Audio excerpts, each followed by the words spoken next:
যাক, আমরা শুরু করছি। অনেকে হয়তো পরে জয়েন করবেন। তারিক ভাই, আসসালামু আলাইকুম। ওয়ালাইকুম কেমন আছেন? আসসালাম ওয়া রাহমাতুল্লাহ। প্রিয় নাজমুল, ভালো আছেন? আছি আলহামদুলিল্লাহ আলহামদুলিল্লাহ। আপনার অসংখ্য শুকরিয়া যে আপনি আজকে একটু সময় দিয়েছেন।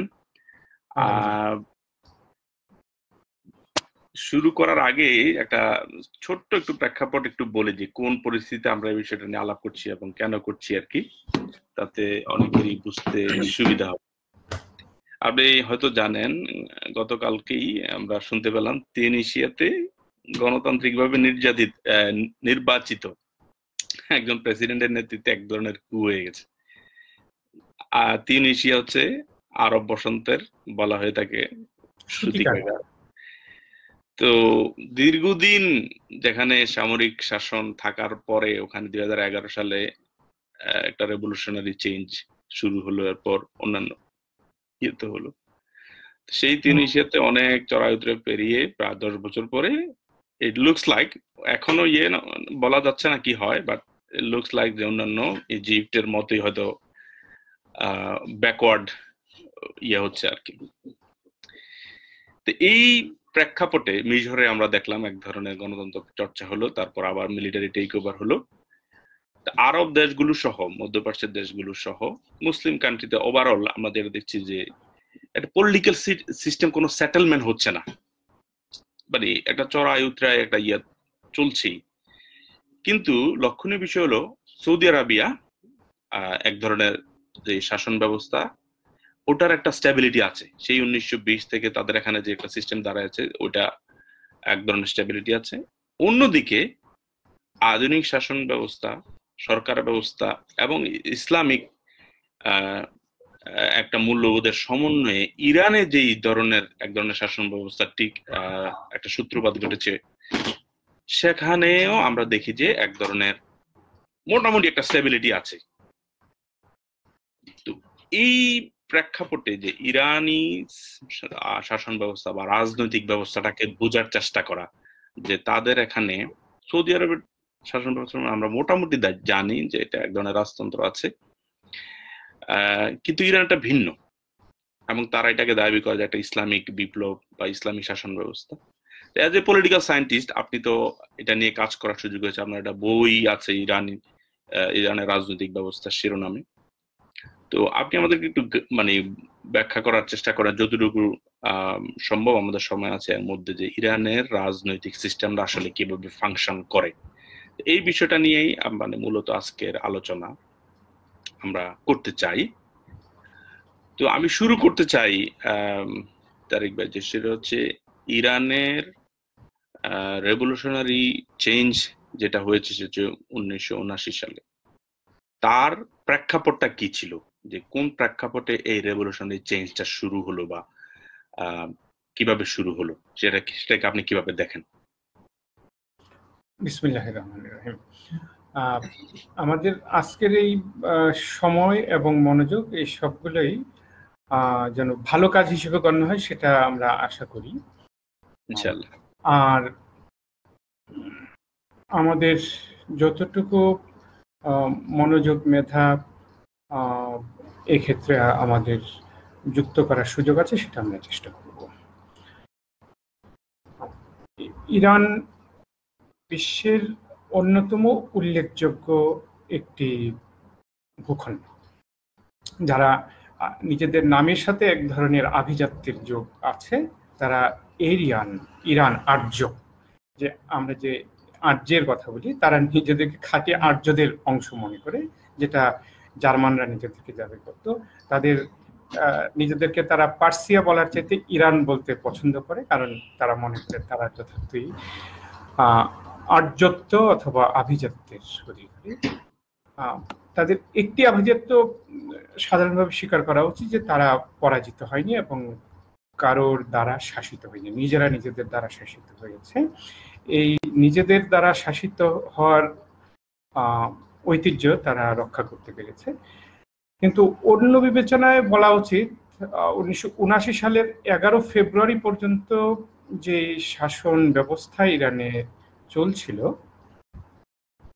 পরোক্ষে সেটা কিন্তু এক ধরনের অন্যদের দ্বারা শাসিত হওয়া, কারণ সেখানে শাসনের যা কিছু সবই পশ্চিমা।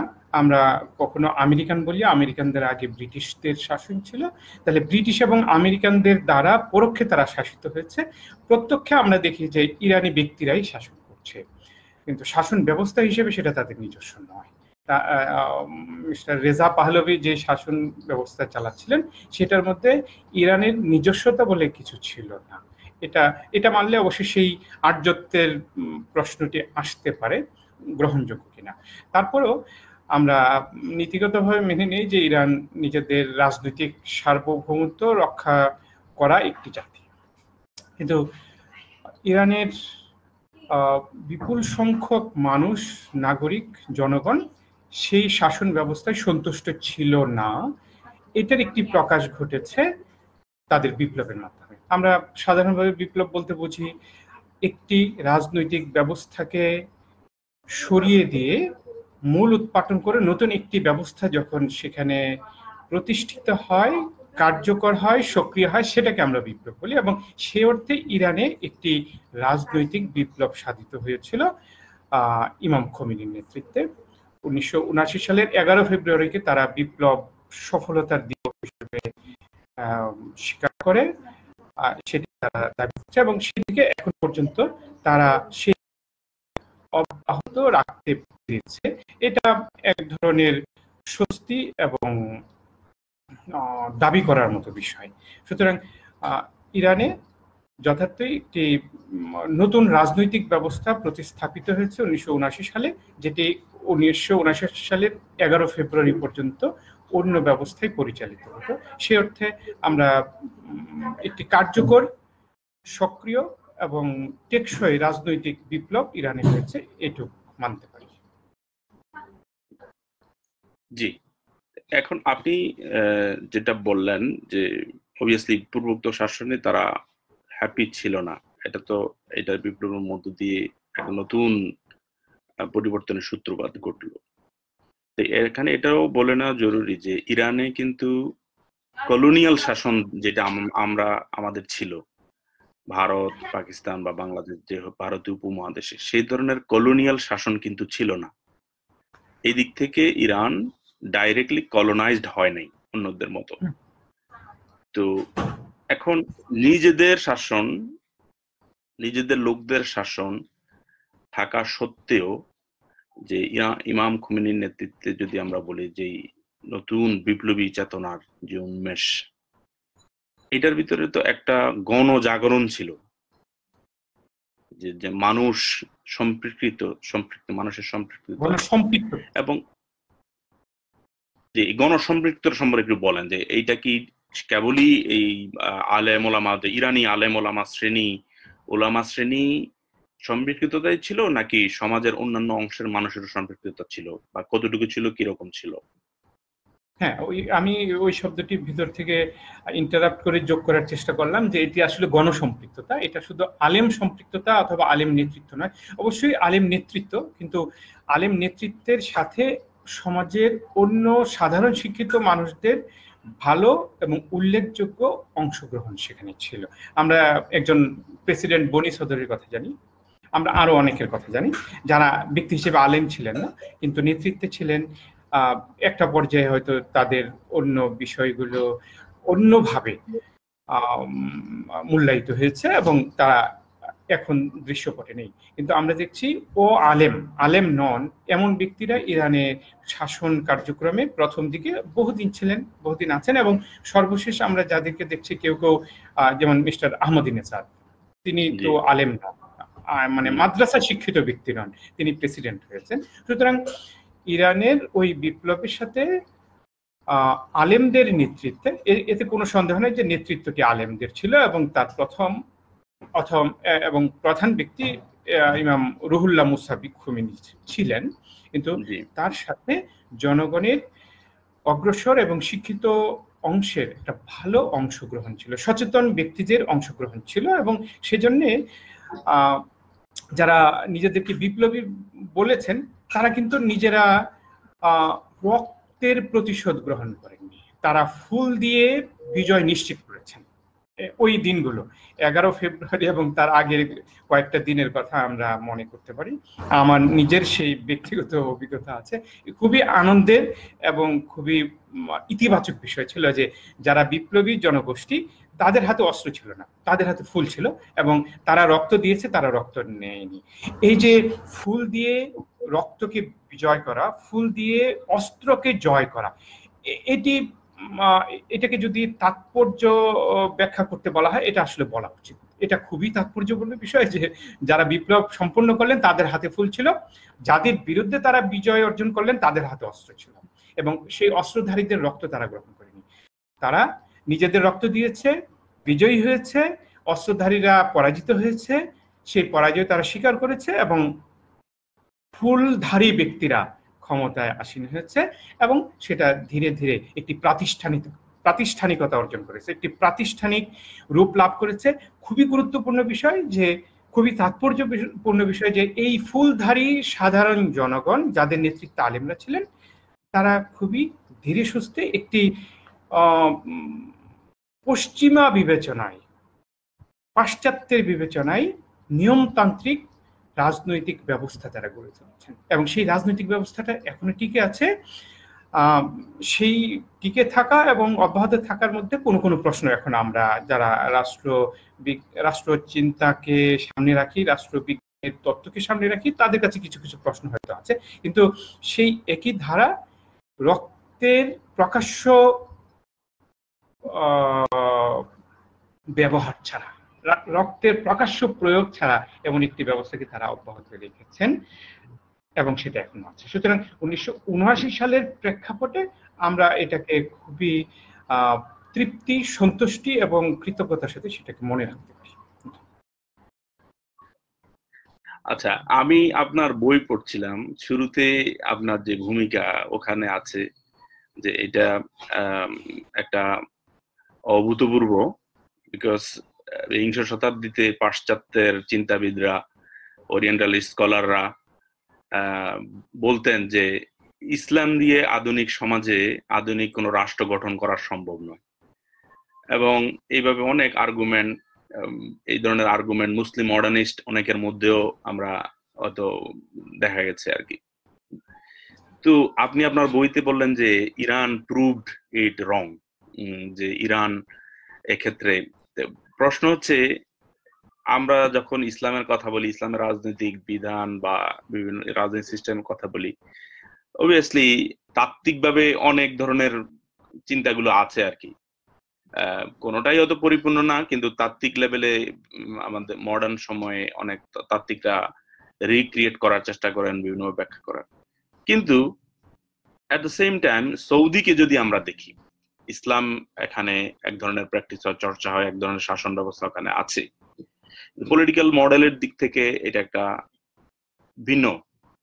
সেই জায়গায় আমি জানি না আপনি এটা কমফোর্টেবল ফিল করবেন কিনা ব্যাখ্যা করতে, বা আপনি যদি ফিল করেন যে সৌদির একটা ইসলামী সিস্টেম থাকা সত্ত্বেও, যেখানে শরিয়া হচ্ছে আইনের সোর্স, বা শরিয়াকে ওরা সকল ধরনের শাসন ব্যবস্থার হিসেবে গ্রহণ করে, চর্চা করে, দাবি করে, এভাবেই তারা মুসলমানদের সামনে হাজির আছে, থাকা সত্ত্বেও আমরা ইরানকে যদি ইসলামী বিপ্লব বলি, এটা কি ধরনের difference? What is the difference এখানে, যে সৌদি মডেল বা সৌদির ইসলাম এবং ইরানের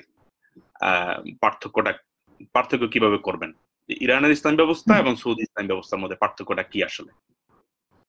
হ্যাঁ, ধন্যবাদ নাজমুল।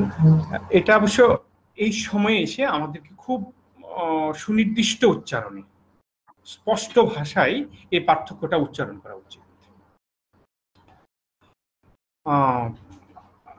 আমরা অনেক উচ্চারণ শুনেছি, মাইট ইজ রাইট, ক্ষমতাই এই শক্তি, ক্ষমতা, শক্তি অধিকার, যার ক্ষমতা আছে সেই শাসন করার অধিকার রাখে। সৌদি আরবে যে আয়োজনটি 1920-21 বা 1931 সালে আমরা বলছি মিস্টার আব্দুল আজিজ শুরু করলে, এটা সিম্পলি মাইট ইজ রাইট।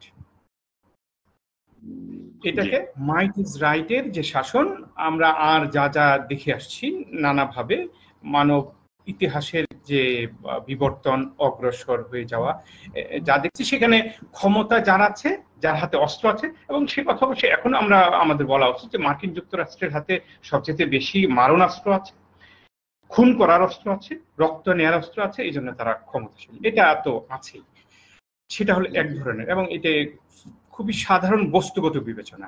কিন্তু যদি নৈতিক অবস্থান থেকে প্রশ্ন করা হয় সৌদি আরবে কেমন শাসন চলছে, সেটাকে খুবই সহজ উচ্চারণে বলা উচিত, ইসলামের শরিয়া আইন প্রয়োগের প্রকাশ্য ঘোষণা দিয়ে জোর করে একটি পরিবারের শাসন চলছে দেশটিতে। একটি পরিবার এবং তার সদস্যদের স্বেচ্ছাচারী শাসন চলছে। তারা প্রকাশ্যে একটি কিছু 50-এর দশকে তারা একটি লিখিত কাঠামো তৈরি করেছে সংবিধানের, সব আছে, ঘোষিতভাবে তা আছে, কিন্তু অঘোষিতভাবে এটি একটি ক্ষমতাসীনদের ক্ষমতা চর্চার উদাহরণ। তবে সেখানে তারা প্রকাশ্যে ইসলামী শরিয়া পরিপালনের দাবি করে, অনেক ক্ষেত্রে করে, কিন্তু সেই শরিয়া পরিপালনের পেছনে অস্ত্রের অথবা ক্ষমতা চর্চার অথবা বল প্রয়োগের ঝুঁকি আছে, বল প্রয়োগের হুমকি আছে। বল প্রয়োগের হুমকি দিয়ে ইসলামী শরিয়া পালন করাবার একটি আয়োজন আছে। এই সময়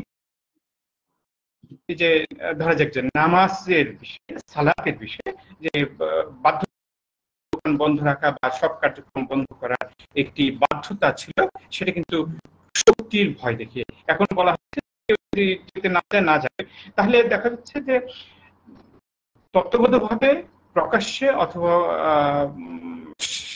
লিখিতভাবে বলা হচ্ছে যে তারা শরিয়ার আইন চালাচ্ছে, কিন্তু ভেতরগত অন্তর্নিহিত একটি বিষয় হলো এটি জোর করে চালানো হচ্ছে, জোর করে পালন করা হচ্ছে।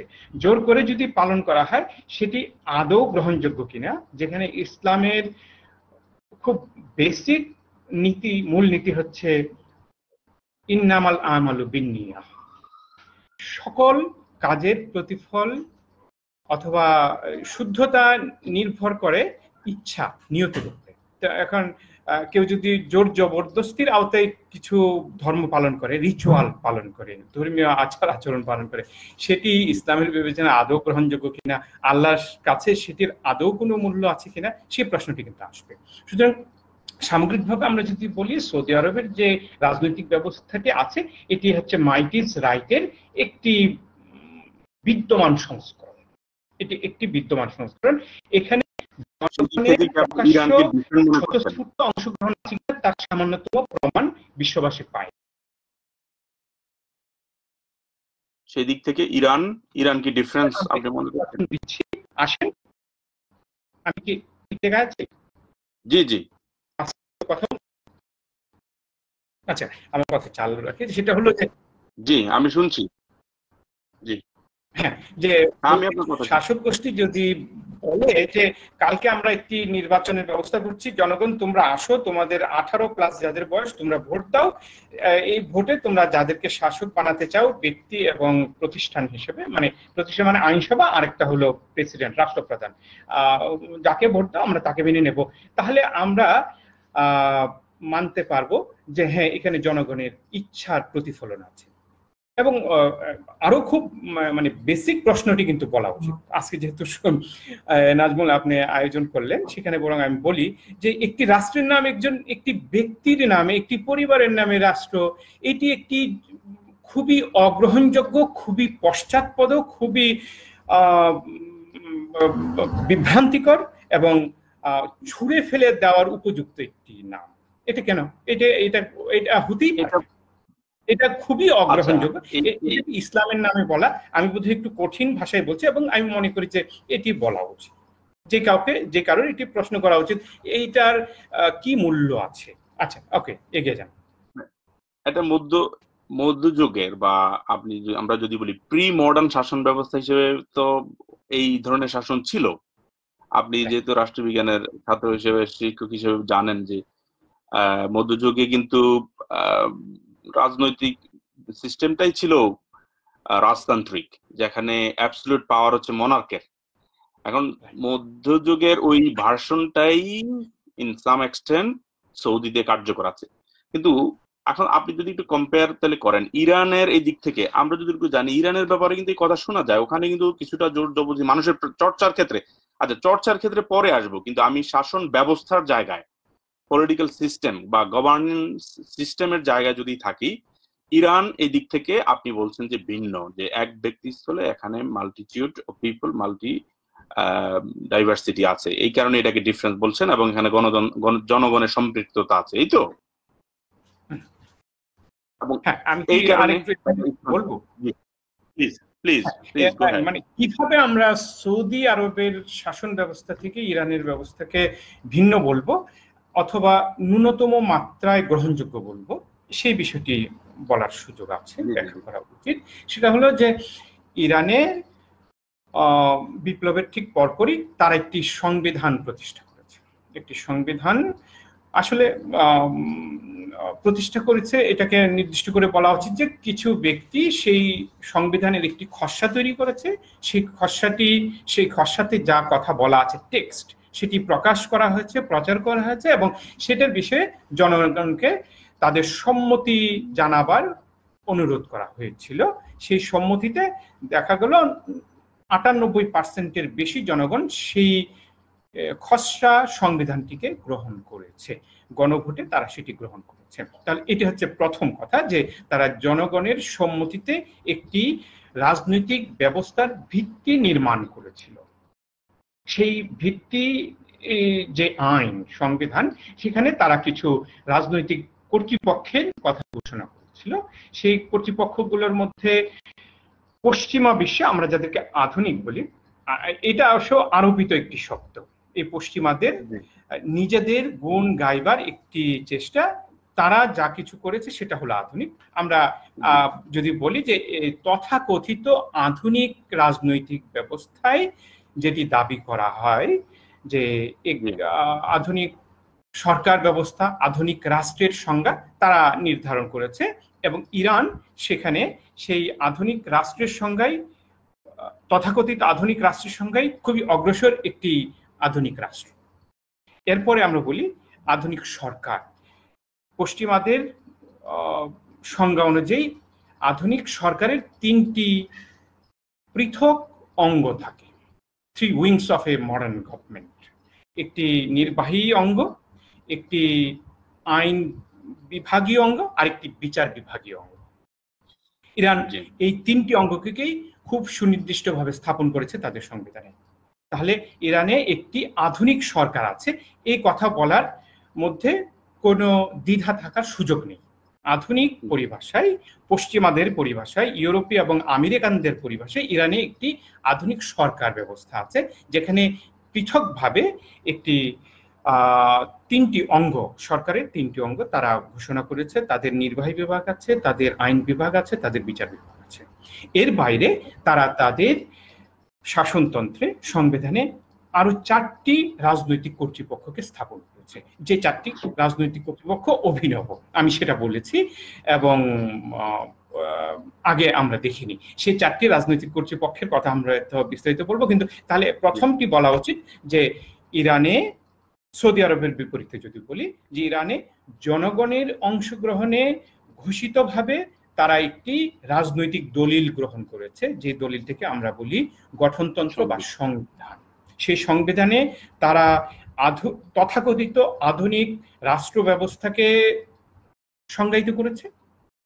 তারপর তারা আধুনিক সরকার ব্যবস্থাকেও সংজ্ঞায়িত করেছে। পূর্ণাঙ্গভাবে তাদের সেই আধুনিক সরকারের 3টি অঙ্গকে নির্দিষ্টভাবে সংজ্ঞায়িত করেছে, এবং 3টি অঙ্গ সুনির্দিষ্টভাবে তাদের কাজ করছে।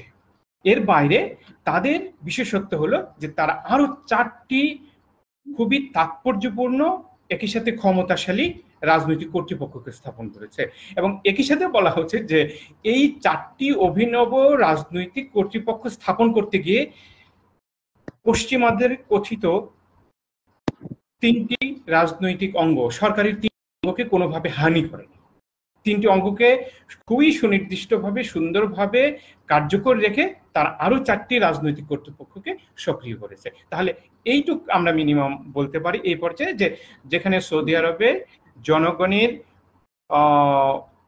গ্রহণযোগ্য কোনো অংশগ্রহণের প্রমাণ আমাদের কাছে নেই, সেখানে ইরানে জনগণের অংশগ্রহণে তারা একটি তথাকথিত পশ্চিমা সংজ্ঞার আধুনিক রাষ্ট্র এবং আধুনিক সরকার ব্যবস্থা গ্রহণ করেছে, গঠন করেছে এবং সেটি কার্যকর আছে। বুঝতে পেরেছি।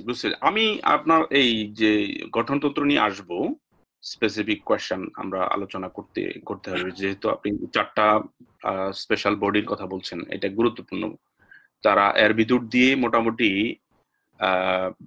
মানে অনেক কিছুকে অ্যাকোমোডেট করার চেষ্টা করেছে আর কি। তার আগে আমি আপনার কাছে একটু জানতে চাই যে একটু দার্শনিক জায়গা থেকে, যে ইরান বিপ্লবের একটা দার্শনিক জায়গা আছে, আমরা সবাই যারা অ্যাওয়ার আছেন তারা জানেন। অবভিয়াসলি ইরান শিয়া অধ্যুষিত জনগোষ্ঠী, সেখানে শিয়াইজম এর প্রভাব আছে, থাকবে, এটা স্বাভাবিক, যেভাবে সৌদিতে সুন্নি অধ্যুষিত। আপনি আমরা যতটুকু জানি যে শিয়াইজমে ইমামতের যে ধারণা, সেই ধারণায় সর্বশেষ যিনি ইমাম তিনি অকাল্টেশন বা কি বলে এটাকে, মানে উনি, আমি জানি না বাংলায়, দৃষ্টির অন্তরালে। তো ওনার আসা পর্যন্ত ওনাদের বলা হয় যে কোনো শাসন ওনারা করতে পারবেন না। দ্বাদশ ইমামের প্রতিনিধিত্ব করবেন একজন মারজাই তাকলিদ। এক্স্যাক্টলি। তো এই জায়গাটাতে আপনি একটু ব্যাখ্যা করেন যে এরকম একটা বিধিনিষেধ ছিল, সেই জায়গায় ইমাম খুমেনি কিছু নতুন তত্ত্ব হাজির করেন, যে যেখানে একটু স্ট্যাগনেন্ট হয়ে গেছিল, বা যে মানে বিশেষ করে ইরানি শিয়া সিস্টেমে, শিয়াইজমে যে আলেমদের, ফকিদের, যেটাকে বিলায়েতে ফকি, ওয়ালিতুল ফকি যেটাকে বলছে, যে ফকিদের গভর্নমেন্ট, এই যে একটা কনসেপ্ট এখানে হাজির করা হয়েছে, যার মধ্য দিয়ে যে আধুনিক শিক্ষিত বা মাদ্রাসা শিক্ষার বাহিরের, বা যাদেরকে আমরা একটু সকল সেকুলার সিস্টেমে বেড়ে হওয়া জনগোষ্ঠীর সাথে আলেমের যে নেতৃত্বের বা একটা অ্যাকোমোডেট করার যে প্রক্রিয়া, এটার দার্শনিক জায়গা হচ্ছে যে ওয়ালিতুল ফকি বা বেলায়েতে ফকি যেটাকে আমরা বলছি। এই বিষয়টাকে আপনি কিভাবে ওনারা প্র্যাকটিস করেন, প্রথমে হলো প্রস্তাবনাটা কি এবং এটাকে সংবিধানে কিভাবে ওনারা প্রতিস্থাপন করেন, এই বিষয়টা আপনি একটু বলেন। ধন্যবাদ। হ্যাঁ, এই বেলায়েতে ফকি তত্ত্বটি ইরান বিপ্লবের সাথে খুব গুরুত্বপূর্ণভাবে, তাৎপর্যপূর্ণভাবে সম্পৃক্ত, সংশ্লিষ্ট। দৃষ্টির অন্তরালে থাকা দ্বাদশ ইমাম এবং তার প্রতিনিধিত্বকারী মারজাই তাকলিদ, এই বিবেচনা ইরানি জনগোষ্ঠীর এবং ইরানের আলেম জনগোষ্ঠীর মধ্যে ছিল, সেটাও। কিন্তু তারই মধ্যে ইমাম খোমেনি, যার মূল নাম হচ্ছে রুহুল্লাহ, মিস্টার রুহুল্লাহ, এই রুহুল্লাহ মুসাবি খোমেনি, তিনি বেশ আগেই 1965 সালে তিনি তার এই তত্ত্বটি উপস্থাপন করলেন বেলায়েতে ফকি নামের একটি বই। এটা কি আমার কাছে এটার বাংলা অনুবাদ আছে, আমি কি দেখাতে পারলাম? এটি ঢাকায় প্রকাশিত হয়েছিল, বেলায়েতে ফকির একটি বাংলা অনুবাদ, আমার কাছে সেই অনুবাদটি আছে। এই বইটি তিনি রচনা করলেন এবং এই বইটিতে তিনি দাবি করলেন যে ইসলামী শাসন ব্যবস্থায় রাষ্ট্রের অভিভাবকের দায়িত্ব পালন করবেন ফকিগণ। ফকি শব্দের মূলটা হচ্ছে ফিক বা আইন শাস্ত্র। ইসলামী আইন শাস্ত্রকে ফিকা বলে এবং ইসলামী আইন শাস্ত্রে যারা বিশেষজ্ঞ তাদেরকে ফকি বলা হয়। এবং ভিলায়াত অলি, আমরা সাধারণ বাংলায় অলি বলি, অলি আল্লাহ বলি। অলি শব্দের অর্থ হচ্ছে, অনেকগুলো অর্থ আছে, বন্ধু বলা হয়। আর এখানে যেই অর্থটি গ্রহণ করা হচ্ছে এটা হচ্ছে গার্ডিয়ান বা অভিভাবক অর্থে। তাহলে ফকির অভিভাবকত্বের একটি তত্ত্ব ভিলায়াতে ফকি বা গার্ডিয়ানশিপ অফ ফকিস, গার্ডিয়ানশিপ অফ ফুকাহা, এই তত্ত্বটি মিস্টার রুহুল্লাহ মুসাবি উপস্থাপন করলেন 1964 সালের দিকে বিলায়েতে ফকি নামের একটি বই তিনি রচনা করলেন, এবং আমরা জানি যে 65 সাল থেকে তিনি দেশান্তরেও থাকতে বাধ্য হলেন, তাকে দেশান্তর করে ফেলা হলো। তার এই নতুন চিন্তাধারা ইরানের আলেম জনগোষ্ঠীর মধ্যে ব্যাপকভাবে সাড়া তুলল, তাদের মধ্যে সাড়া সৃষ্টি করলো, তারা এতে সাড়া দিলেন। আলেমগণ, যদিও তিনি কিন্তু বয়োজ্যেষ্ঠ আলেম ছিলেন না, বরং তার চেয়ে অনেক বয়সী আলেম ছিলেন, এবং এই বয়সী আলেমগণ তাকে কিন্তু পছন্দ করেননি। কিন্তু তিনি ততদিনে একটি ভালো অনুসারী জনগোষ্ঠী, তার মধ্যে আলেম এবং ও আলেম সাধারণ শিক্ষিত ব্যক্তিদের একটি ভালো অনুসারী জনগোষ্ঠী তৈরি করতে তিনি সক্ষম হলেন, এবং সেই সূত্রেই তিনি তার এই বিলায়েতে ফকির সূত্রে তিনি তার বক্তব্য উপস্থাপন করলেন, এবং ইরানের প্রেক্ষাপটে তাদের দুই একটি রাজনৈতিক ঘটনার সূত্রে তার সিদ্ধান্ত রাজনৈতিক ব্যবস্থায় ভালো আলোড়ন তৈরি করলো। সেই আলোড়নের ফল হলো তাকে দেশান্তরী করা হলো। তাকে প্রথমে ইরাকে, পরে ফ্রান্সে নির্বাসনে পাঠানো হলো, এবং এই নির্বাসনে থাকা অবস্থায় তার পাঠানো অডিও ভাষণ, এটাও আরেকটি বিপ্লবী ধারণা, বিপ্লবী ডিভাইসে পরিণত হলো, যে তার অডিও ভাষণগুলো ইরানের জনগোষ্ঠীকে, আলেম এবং সাধারণ শিক্ষিত জনগোষ্ঠীকে ব্যাপকভাবে সম্পৃক্ত করলো, ঐক্যবদ্ধ করলো, এবং শেষ পর্যন্ত একটি অভাবিত এবং অভূতপূর্ব বিপ্লব সৃষ্টি করলো। সুতরাং এই বেলায়েতে ফকি ইরানের বিপ্লবের বড় ধরনের একটি তাৎপর্যপূর্ণ পটভূমি তৈরি করেছিল। জি, আইডিয়াটা ফকিদের মানে অভিভাবক উত্তর বিষয়টা কিন্তু আমরা ইরানের সংবিধানে স্পষ্ট ভাবে, এবং এটা শুধু তত্ত্ব আকারে না, এটাকে তারা যে কিভাবে অ্যাকোমোডেট করে, এক্ষেত্রে মনে হয় আপনি যদি একটু বলেন আর কি, যে তাদের যে বডি, যে চারটা বিলায়েতে ফকির তত্ত্ব যিনি যেটি দেওয়া হলো, বিলায়েতে ফকি নামের গ্রন্থটিতে ইমাম খোমেনি তত্ত্বগতভাবে দিয়েছিলেন 64 সালে, কিন্তু সেটির বাস্তব প্রয়োগ 1979 সালে বিপ্লবের খুব কাছাকাছি সময়ে তারা শুরু করলেন। নীতিগতভাবে কথাটি দাঁড়ালো যে জাতির অভিভাবকত্বের, গার্ডিয়ানশিপের মূল দায়িত্ব ইসলামী আইনশাস্ত্রে বিশেষজ্ঞ ব্যক্তিদের হাতে থাকবে। তাহলে ইসলামী আইনশাস্ত্রের বাইরে আর ইসলামী যেসব শাস্ত্র আছে, সেই শাস্ত্রে যারা পারদর্শী তাদেরকে এক্ষেত্রে নীতিগতভাবে নিচু অবস্থানে রাখা হলো। তিনি বললেন যে রাষ্ট্র একটি রাজনৈতিক প্রতিষ্ঠান, সুতরাং এই রাজনৈতিক প্রতিষ্ঠানে আইন শাস্ত্রে যারা বিশেষজ্ঞ এবং নির্দিষ্টভাবে ইসলামী আইন শাস্ত্রে যারা বিশেষজ্ঞ তাদেরকে অগ্রাধিকার দিতে হবে। এটা হলো নীতিগত অবস্থান। আচ্ছা, এখন এই অবস্থানের সূত্রে তিনি যেটা করলেন, ইরানের রাজনৈতিক ব্যবস্থাতে বা সংবিধানে তিনি যেটা করলেন, আমরা যেটা সংবিধানে যেটা পাই, একটি কর্তৃপক্ষ বানানো হলো।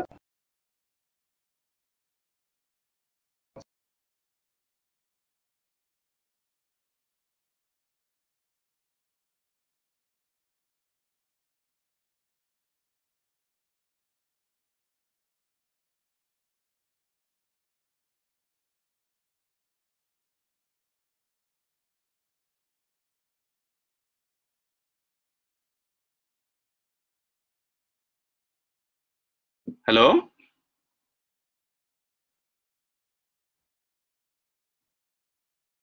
হ্যালো,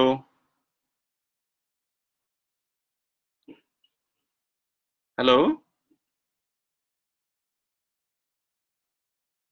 তারেক ভাই কি শুনতে পাচ্ছেন? হ্যালো,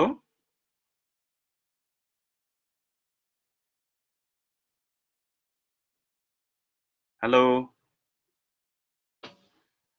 আচ্ছা, আমরা তারেক ভাইকে মনে হচ্ছে ইন্টারনেট ডিসকানেক্টেড হয়ে গেছে কোনো কারণে। উনি আশা করি ফিরে আসবেন, জয়েন করবেন। ততক্ষণে যে জিনিসটা আমি কিছু কথা বলি, আপনি যদি জয়েন করেন তাহলে তো উনি যেখানে শেষ করেছেন ওখান থেকে শুরু করবেন। যে আইডিয়া অফ যে বিলায়েতে ফকিদের অভিভাবকত্ব, এটা ইরানি রাজনীতি, বর্তমান ইরানের রাষ্ট্র ব্যবস্থায়, রাজনৈতিক ব্যবস্থায় প্রবলভাবে হাজির। ইন্টারেস্টিং বিষয় হচ্ছে সুন্নি সিস্টেমে এই ধরনের ধারণা নাই, বা সুন্নি সিস্টেমে এই ধরনের ধারণা কোন সুন্নি স্কলার ওইভাবে দেননি। জি, ঠিক আছে। কি আমি আপনাকে হারিয়ে ফেলেছিলাম। Thank you for coming back. Local ইন্টারনেটের জন্য সমস্যায় পড়েছি, দুঃখিত। জি জি। তাহলে আমরা বলছিলাম যে শুরাই নিগাবান বা গার্ডিয়ান কাউন্সিলের, আপনি আমার মনে হয় আপনার কথা লস্ট করে ফেলেছি ওখান থেকে, যখন আপনি বলছিলেন যে বিলায়াতে ফকির কিভাবে ইনস্টিটিউশনালাইজ হলো আর কি, কোথা থেকে এটা কিভাবে সংবিধানে এটাকে রিফ্লেক্ট করা হলো আর কি, তত্ত্বকে কিভাবে বাস্তবায়ন করা হলো, ওখান থেকে যদি শুরু করেন আর কি কাইন্ডলি। ধন্যবাদ। বিলায়েতে ফকির ধারণা ইরানের সংবিধানে, ইরানের রাজনৈতিক ব্যবস্থায় চর্চা শুরু হলো। আমার বলা উচিত যে প্রথম ধারণাটি হলো লিডার অফ দি নেশন, রাহবারের একটি পদ তারা তাদের রাজনৈতিক ব্যবস্থায় ইন্ট্রোডিউস করলেন। রাহবার, লিডার অফ দি নেশন, যিনি একজন ফকি হবেন। তাহলে লিডার অফ দি নেশন হওয়ার জন্য 3টি গুণের কথা বলা আছে, কিন্তু তার প্রধান গুণটি হলো তিনি একজন ফকি হবেন। তাহলে একজন ফকি হওয়া ছাড়া লিডার অফ দি নেশন হওয়ার সুযোগ নাই ইরানের রাজনৈতিক ব্যবস্থায়। তাহলে সবচেয়ে খুব তাৎপর্যপূর্ণ পজিশন, সাংবিধানিক পজিশন হলো রাহবার বা leader of the nation. Number 2 আয়োজন, দ্বিতীয় বিলায়েতে ফকির দ্বিতীয় সাংবিধানিক আয়োজন হলো অভিভাবক পরিষদ, গার্ডিয়ান কাউন্সিল। সেই গার্ডিয়ান কাউন্সিল হলো একটি 12 সদস্যের কর্তৃপক্ষ, যে 12 সদস্যের প্রত্যেকেই আইন বিশেষজ্ঞ। তবে এই 12 জনের মধ্যে 6 জন হবেন ইসলামী আইনে বিশেষজ্ঞ, যাদেরকে আমরা ফুকাহা বলি, ফকি। তাহলে 6 জন ফকি হবেন, আর 6 জন হবেন সাধারণ আইনে বিশেষজ্ঞ। আমরা জুরিসপ্রুডেন্সিয়াল এক্সপার্টস বলছি, সাংবিধানিক বিশেষজ্ঞ বা সাধারণ বিশেষজ্ঞ, যারা আলেম হতে পারেন। এই সাধারণ আইনি বিশেষজ্ঞ আবার একই সাথে ইসলামী আইনি বিশেষজ্ঞ, এই দুটোর যদি ওভারল্যাপিং কোনো ব্যক্তির মধ্যে হয় সেটা হতে পারে, কিন্তু সংবিধানে বলা আছে 12 সদস্যের মধ্যে 6 জন হবেন ইসলামী আইনি বিশেষজ্ঞ আর 6 জন হবেন সাধারণ আইনি বিশেষজ্ঞ, যেখানে ওই 6 সাধারণ আইনি বিশেষজ্ঞ 6 জনকে নির্বাচিত করবে, মনোনীত করবে আইনসভা। আমরা সেটা অবশ্য বিস্তারিতভাবে পরে আসতে পারি, কিন্তু প্রয়োগটা আমরা বলি যে তাহলে সাংবিধানিক দ্বিতীয় প্রয়োগ বিলায়েতে ফকি তত্ত্বের অভিভাবক পরিষদ। তাহলে এই দুটোকে আমরা প্রধান বিলায়েতে ফকির সাংবিধানিক প্রয়োগ হিসেবে বলতে পারি, লিডার অফ দি নেশন, রাহবার এবং গার্ডিয়ান কাউন্সিল। এখন লিডার অফ দ্য নেশন বলা যায় যে ওখানকার রাষ্ট্রপ্রধান, ইরানের রাষ্ট্রপ্রধান, এবং he has lot of executive পাওয়ার কিন্তু, তাই না? উনি কিন্তু আমাদের দেশীয় মানে সুন্নি রাষ্ট্রের রাষ্ট্রপ্রধানের মতো ডাল নাই তলল নাই নিধিরাম সর্দার না, কিন্তু তার কিন্তু অ্যাবসলিউট পাওয়ার। এবং উনি কি ইলেক্টেড? ওনার ইলেকশনটা কিভাবে হবে? আচ্ছা, এবার রাহবারের ধারণাটি বলা উচিত। রাহবারের জন্য সংবিধানে তাদের 5 নম্বর আর্টিকেলে, সংবিধানের 5 নম্বর আর্টিকেলে রাহবারের কথা বলা হচ্ছে যে তিনি রাহবার হবেন, আর 111তে তার গুণের কথা বলা হচ্ছে, মানে তার যোগ্যতা, কোয়ালিফিকেশনস। আমি এই যে কোয়ালিফিকেশনের 111 নয়, এটার মধ্যে 109তে বলা হচ্ছে, আর্টিকেল 9তে বলা হচ্ছে স্কলারশিপটা অবশ্যই এই ফকি হিসেবে, মানে তিনি ইসলামী আইনে বিশেষজ্ঞ হবেন, একজন ফকি হবেন। দ্বিতীয় হচ্ছে তার ব্যক্তিগত জাস্টিস অ্যান্ড পাইটি, মানে তিনি ব্যক্তিগতভাবে ন্যায়পরায়ণ হবেন এবং তিনি পবিত্র, আমরা বলি পাইটি বা ধার্মিক, মানে আচার নিষ্ঠ ব্যক্তিও হবেন, একই সাথে তিনি ন্যায়নিষ্ঠ ব্যক্তি হবেন। এটা হলো দ্বিতীয় গুণ। আর তৃতীয় গুণ হচ্ছে তার পলিটিক্যাল লিডারশিপ, এটাকে বলা হচ্ছে right political and social perspicacity, prudence, courage, administrative facilities and adequate capability for leadership. তাহলে এটা হচ্ছে আমরা সাধারণভাবে যখন একটি তথাকথিত আধুনিক রাষ্ট্রের নেতৃত্ব বা রাষ্ট্র নেতার জন্য যে গুণের কথা বলি, এটা হচ্ছে তাদের 3 নম্বর গুণ। 2 নম্বর গুণ হচ্ছে ব্যক্তি হিসেবে তিনি সৎ হবেন, মানে এই অসততায় সামান্যতম ঘাটতি হলে তিনি অযোগ্য ঘোষিত হবেন। আমরা এই তথাকথিত আধুনিক রাষ্ট্র যদি মার্কিন যুক্তরাষ্ট্রের কথা বলি, সেখানে ক্লিন্টনের মতো চরিত্র, মিস্টার ট্রাম্পের মতো চরিত্র, তারা রাষ্ট্র নেতা হিসেবে, রাষ্ট্র শাসক হিসেবে টিকে থাকতে পারেন, কিন্তু ইরানের সাংবিধানিক বাস্তবতায় ওই মিস্টার ট্রাম্প অথবা মিস্টার ক্লিন্টনের যে সব অযোগ্যতার কথা বলা আছে সেগুলো সামান্যতম থাকলেও তিনি অযোগ্য ঘোষিত হবেন। এটা হচ্ছে খুব সিরিয়াস ভাবে তাদের উচ্চারিত প্রাতিষ্ঠানিক সাংবিধানিক আইন। আর প্রথম শর্ত বা প্রথম যোগ্যতা হচ্ছে তিনি একজন ফকি হবেন। তাহলে তার ইসলামী আইনে বিশেষজ্ঞতা, ব্যক্তিগত চারিত্রিক শুদ্ধতা এবং রাজনৈতিক নেতৃত্বের যোগ্যতা, এই 3টি যোগ্যতার মিলিত রূপ যেই ব্যক্তির মধ্যে থাকবে, তারা এমন একজন ব্যক্তিকে রাষ্ট্রের নেতা হিসেবে বলছেন। তারা একটি নতুন পদ তৈরি করলেন। এই নামটি আমাদের তথাকথিত আধুনিক রাজনৈতিক ব্যবস্থায় নেই। তারা বললেন রাহবার। তাদের ফার্সি উচ্চারণে রাহবার বললেন, তার ইংলিশ ভার্সনে তারা বলছেন লিডার অফ দি নেশন, আমরা বাংলা উচ্চারণে বলতে পারি জাতির নেতা। সুতরাং এই লিডার অফ দি নেশনের মধ্যে তথাকথিত পাশ্চাত্যের তথাকথিত আধুনিক রাজনৈতিক সংজ্ঞার যে রাষ্ট্রপ্রধান এবং কথিত আধুনিক সংজ্ঞার সরকার প্রধান, নির্বাহী প্রধান, এই দুটোরই একটি ব্যাপক সমন্বয় সাধন করা হয়েছে। ক্ষমতাগত বা আমরা এইটাকে ক্ষমতা বলি না, রাজনীতি বিজ্ঞানে শব্দটাকে বলে অথরিটি। পাওয়ার এবং অথরিটি রাজনীতি বিজ্ঞানে খুবই ভিন্নভাবে সংজ্ঞায়িত করা হয়। আমি যদি এখানে সুযোগ নেই একটু বলার, যেহেতু বলতে পারছি, সেটা হলো পাওয়ার বা ক্ষমতা হলো ওই ক্যাপাসিটি, যেই ক্যাপাসিটি অন্য ব্যক্তিকে তার ইচ্ছার বিরুদ্ধে কিছু করতে বাধ্য করে। যখন একজন ব্যক্তি দ্বিতীয় ব্যক্তিকে ওই দ্বিতীয় ব্যক্তির ইচ্ছার বিরুদ্ধে কিছু করতে বাধ্য করতে পারেন, সেটা হচ্ছে প্রথম ব্যক্তির ক্ষমতা, পাওয়ার। সুতরাং এটি একটি জঘন্য জিনিস হতে পারে, এটাকে জঘন্য জিনিস বলা হচ্ছে যে একজন আরেকজনকে তার ইচ্ছার বিরুদ্ধে কিছু করতে বাধ্য করছে, এটার নাম ক্ষমতা। আর আইন হলো যেটা অথরিটি, কর্তৃত্ব হলো যেই ক্যাপাসিটি বা যোগ্যতার বা যেই মানে কার্য সম্পাদনের পিছনে আইনানুগ সমর্থন থাকে, আইনের সমর্থন থাকে, মানে আইনানুগ ভাবে প্রাপ্ত যোগ্যতাকে বলা হয় অথরিটি, কর্তৃত্ব। তাহলে এই অথরিটি বলতে যেই পদটি আমরা বলছি leader of the nation, leader of the nation হচ্ছে এমন একটি অথরিটি ইরানে প্রতিষ্ঠা করা হয়েছে যেখানে আধুনিক, আমি আবার বলি, তথাকথিত আধুনিক সংজ্ঞার রাষ্ট্রপ্রধান এবং তথাকথিত আধুনিক সংজ্ঞার সরকার প্রধানের ক্ষমতার সমন্বয় সেখানে সাধন করা হয়েছে। এবং সর্বোচ্চ রাষ্ট্রীয় নীতির অনুমোদন তার কাছ থেকে হবে। রাষ্ট্রীয় সর্বোচ্চ যে কোনো নতুন নীতি গ্রহণ করার জন্য তার অনুমোদন লাগবে। এবং যেটাকে বলা হচ্ছে তাদের সরকার প্রধান, যেই পদটির নাম তারা দিয়েছে প্রেসিডেন্ট, সেই প্রেসিডেন্ট জনগণের ভোটে নির্বাচিত হওয়ার পরেও তার অনুমোদন পেতে হবে।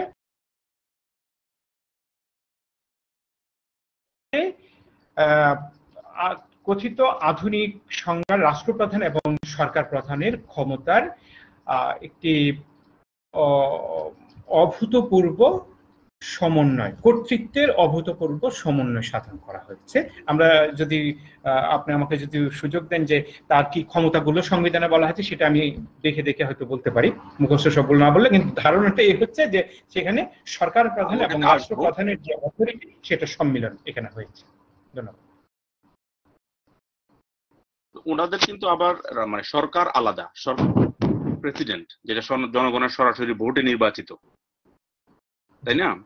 সরকার এবং মন্ত্রিসভা কিভাবে ফর্ম করে, তাদের যেটাকে আমরা বলি শাসন বিভাগ, সরি মানে লেজিসলেটিভ, না এটাকে রাজনীতি বিজ্ঞানের পরিভাষায় এটাকে বলা হয় এক্সিকিউটিভ, নির্বাহী বিভাগ। আমরা সাধারণভাবে নির্বাহী বিভাগ নির্বাহী বিভাগটা কিভাবে গঠিত হয় ইরানে। আচ্ছা, তো আমি প্রথমে বলেছিলাম যে ইরানে খুব সুনির্দিষ্টভাবে কথিত আধুনিক সরকারের 3টি অঙ্গকে সুনির্দিষ্ট ক্ষমতা দিয়ে স্থাপন করা হয়েছে। তার একটি নির্বাহী বিভাগ, সাধারণভাবে সাধারণ শিক্ষিত মানুষদের মধ্যে যেটিকে সরকার বলা হয়, সরকার প্রধান বলা হয়, এটি একটি অশুদ্ধ ধারণা। আধুনিক রাজনীতি বিজ্ঞানের ভাষায় সেটি হলো নির্বাহী বিভাগ। সরকারের 3টি বিভাগ, আধুনিক সরকারের 3টি বিভাগ। তাহলে সরকারের যখন 3টি বিভাগ হয়, সেই 3টি বিভাগের প্রধান 3জন আলাদা ব্যক্তি। সরকারের 3টি উইং, আধুনিক উইং যদি আমরা বলি, আধুনিক সরকারের 3টি পাখা আছে। তার একটি পাখার নাম নির্বাহী বিভাগ, একটি উইং এর নাম আইন বিভাগ, আরেকটি নাম হলো বিচার বিভাগ। এই 3টি বিভাগের তো আধুনিক চর্চাতে 3জন আলাদা প্রধান ব্যক্তি। তাহলে যিনি নির্বাহী বিভাগের প্রধান, তিনি তো সরকার প্রধান নন, তিনি নির্বাহী বিভাগের প্রধান, তিনি সরকার প্রধান নন।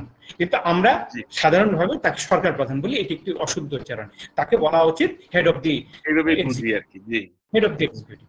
তিনি মোটেই সরকার প্রধান নন, এটি একটি অশুদ্ধ উচ্চারণ। আমরা যত দ্রুত সাধারণভাবে এটিকে জনপ্রিয় করতে পারবো, ততক্ষণে আমাদের ধারণাটা শুদ্ধ হবে।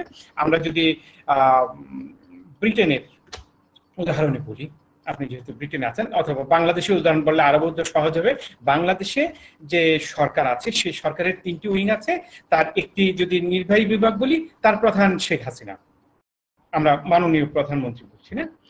আচ্ছা, তো এই মাননীয় প্রধানমন্ত্রীকে যখন আমরা বলি সরকার প্রধান, এটি একটি অশুদ্ধ কথা বলা হয়। তিনি শুধুই নির্বাহী বিভাগের প্রধান। বুঝতে পেরেছি। আইনসভার আইন বিভাগের প্রধান শারমিন চৌধুরী, না, শারমিন চৌধুরী। তিনি যখন আমরা আইনসভায় তাদেরকে দেখি, আইন বিভাগে যখন দেখি, সেখানে কিন্তু মাননীয় প্রধানমন্ত্রী শেখ হাসিনা একজন সদস্য। আইন বিভাগে যখন তিনি যান আইনসভার সদস্য হিসেবে, তিনি একজন সদস্য। তাকে প্রিজাইড করেন ডক্টর শিরিন শারমিন চৌধুরী। এই কথাটি মনে রাখতে হবে। তাহলে আইনসভার একজন প্রধান আছেন আইন বিভাগের বাংলাদেশে, তিনি এখন ডক্টর শিরিন শারমিন চৌধুরী, শেখ হাসিনা নন। শেখ হাসিনা সেখানে একজন সদস্য। খালেদা জিয়া যখন যান, তিনিও একজন সদস্য হিসেবে যান। এই আচ্ছা, আমার কাছে ভিডিও অফ হয়ে গেছে। আমার কথা কি নাজমুল শুনতে পাচ্ছেন? আমি আছি, কিন্তু আমি শুনছি।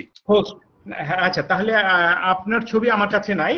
আমার ছবি আপনার কাছে আছে কিনা জানি না। আমি তাহলে অডিওটা চলতে থাকুক, ঠিক আছে কি নাজমুল? ঠিক আছে, আমি শুনছি। আপনাকে দেখছি, শুনছি। আচ্ছা, এখন দেখা যাচ্ছে মাঝখানে।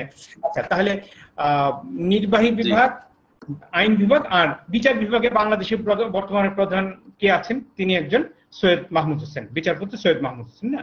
তো যখন বিচার বিভাগে শেখ হাসিনা অথবা খালেদা জিয়া যান, তারা শুধুমাত্র একজন বিচার প্রার্থী।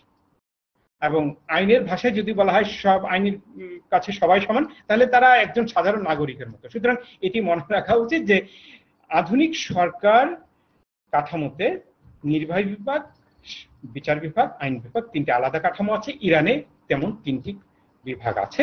তো ইরানের একটি যে নির্বাহী বিভাগ, সেই নির্বাহী বিভাগের প্রধান হচ্ছেন রাষ্ট্রপতি। সেই পদের নাম হচ্ছে প্রেসিডেন্ট। এই প্রেসিডেন্ট কিন্তু নির্বাহী বিভাগের প্রধান, তিনি কিন্তু বিচার বিভাগ অথবা আইন বিভাগের প্রধান নন, তিনি নির্বাহী বিভাগের প্রধান, কিন্তু তার পদের নাম প্রেসিডেন্ট। এবং নির্বাহী বিভাগের প্রধান হিসেবে রাষ্ট্রের পক্ষ থেকে সাধারণ ভোটে নির্বাচিত হতে হয়। হ্যাঁ, রাষ্ট্রের পক্ষ থেকে তিনি কথা বলেন। নির্বাহী যত কার্যক্রম, নিয়মিত যে কার্যক্রম, তিনি তার সেগুলো পরিচালনা করেন। কিন্তু তিনি খুবই প্রত্যক্ষভাবে রাহবারের কাছে অ্যাকাউন্টেবল, মানে জবাবদিহি করতে তিনি রাহবারের কাছে অ্যাকাউন্টেবল থাকেন, হ্যাঁ, জবাবদিহি করেন।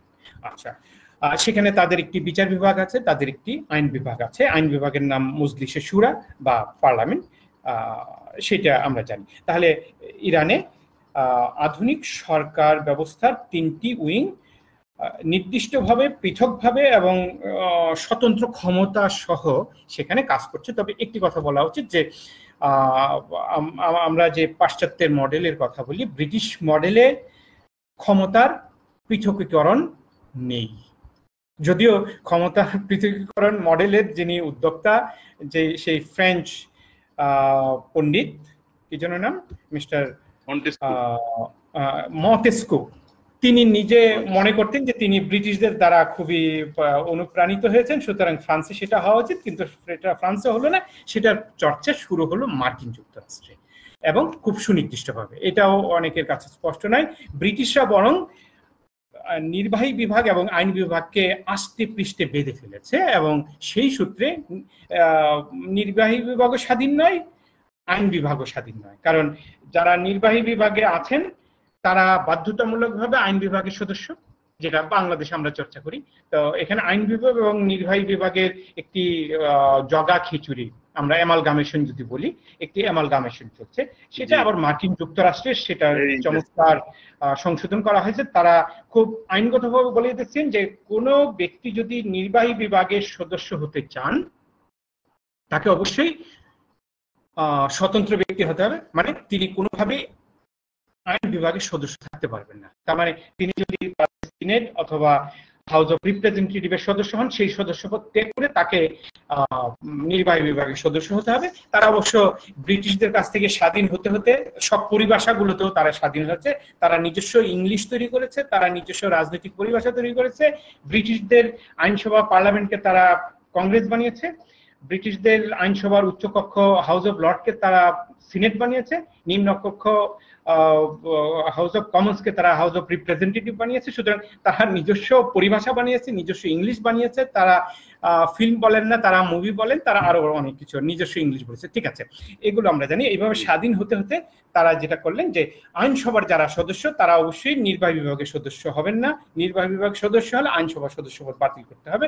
ইরানে অবশ্যই সেটি আনুষ্ঠানিকভাবে ঘোষিত নেই। ইরানের নির্বাহী বিভাগের সদস্য মানে কেউ যদি মন্ত্রী হতে চান, প্রেসিডেন্ট হতে চান, আইনসভার সদস্যপদ তার রাখা চলবে কিনা নির্দিষ্ট করে বলা নেই। তবে সাধারণ চর্চায় দেখা যাচ্ছে যে আইন নির্বাহী বিভাগের সদস্যরা আইনসভার সদস্য হিসেবে থাকছেন না। আমরা বোধহয় আমার ব্যক্তিগতভাবে ভালো অভিজ্ঞতা নেই, যেহেতু আমি নিজে ইরান সফর করিনি, তাদের রাজনৈতিক ব্যবস্থাকে নিজে থেকে পর্যবেক্ষণ করিনি, সুতরাং আমায় এতটুকু শর্টকামিংস।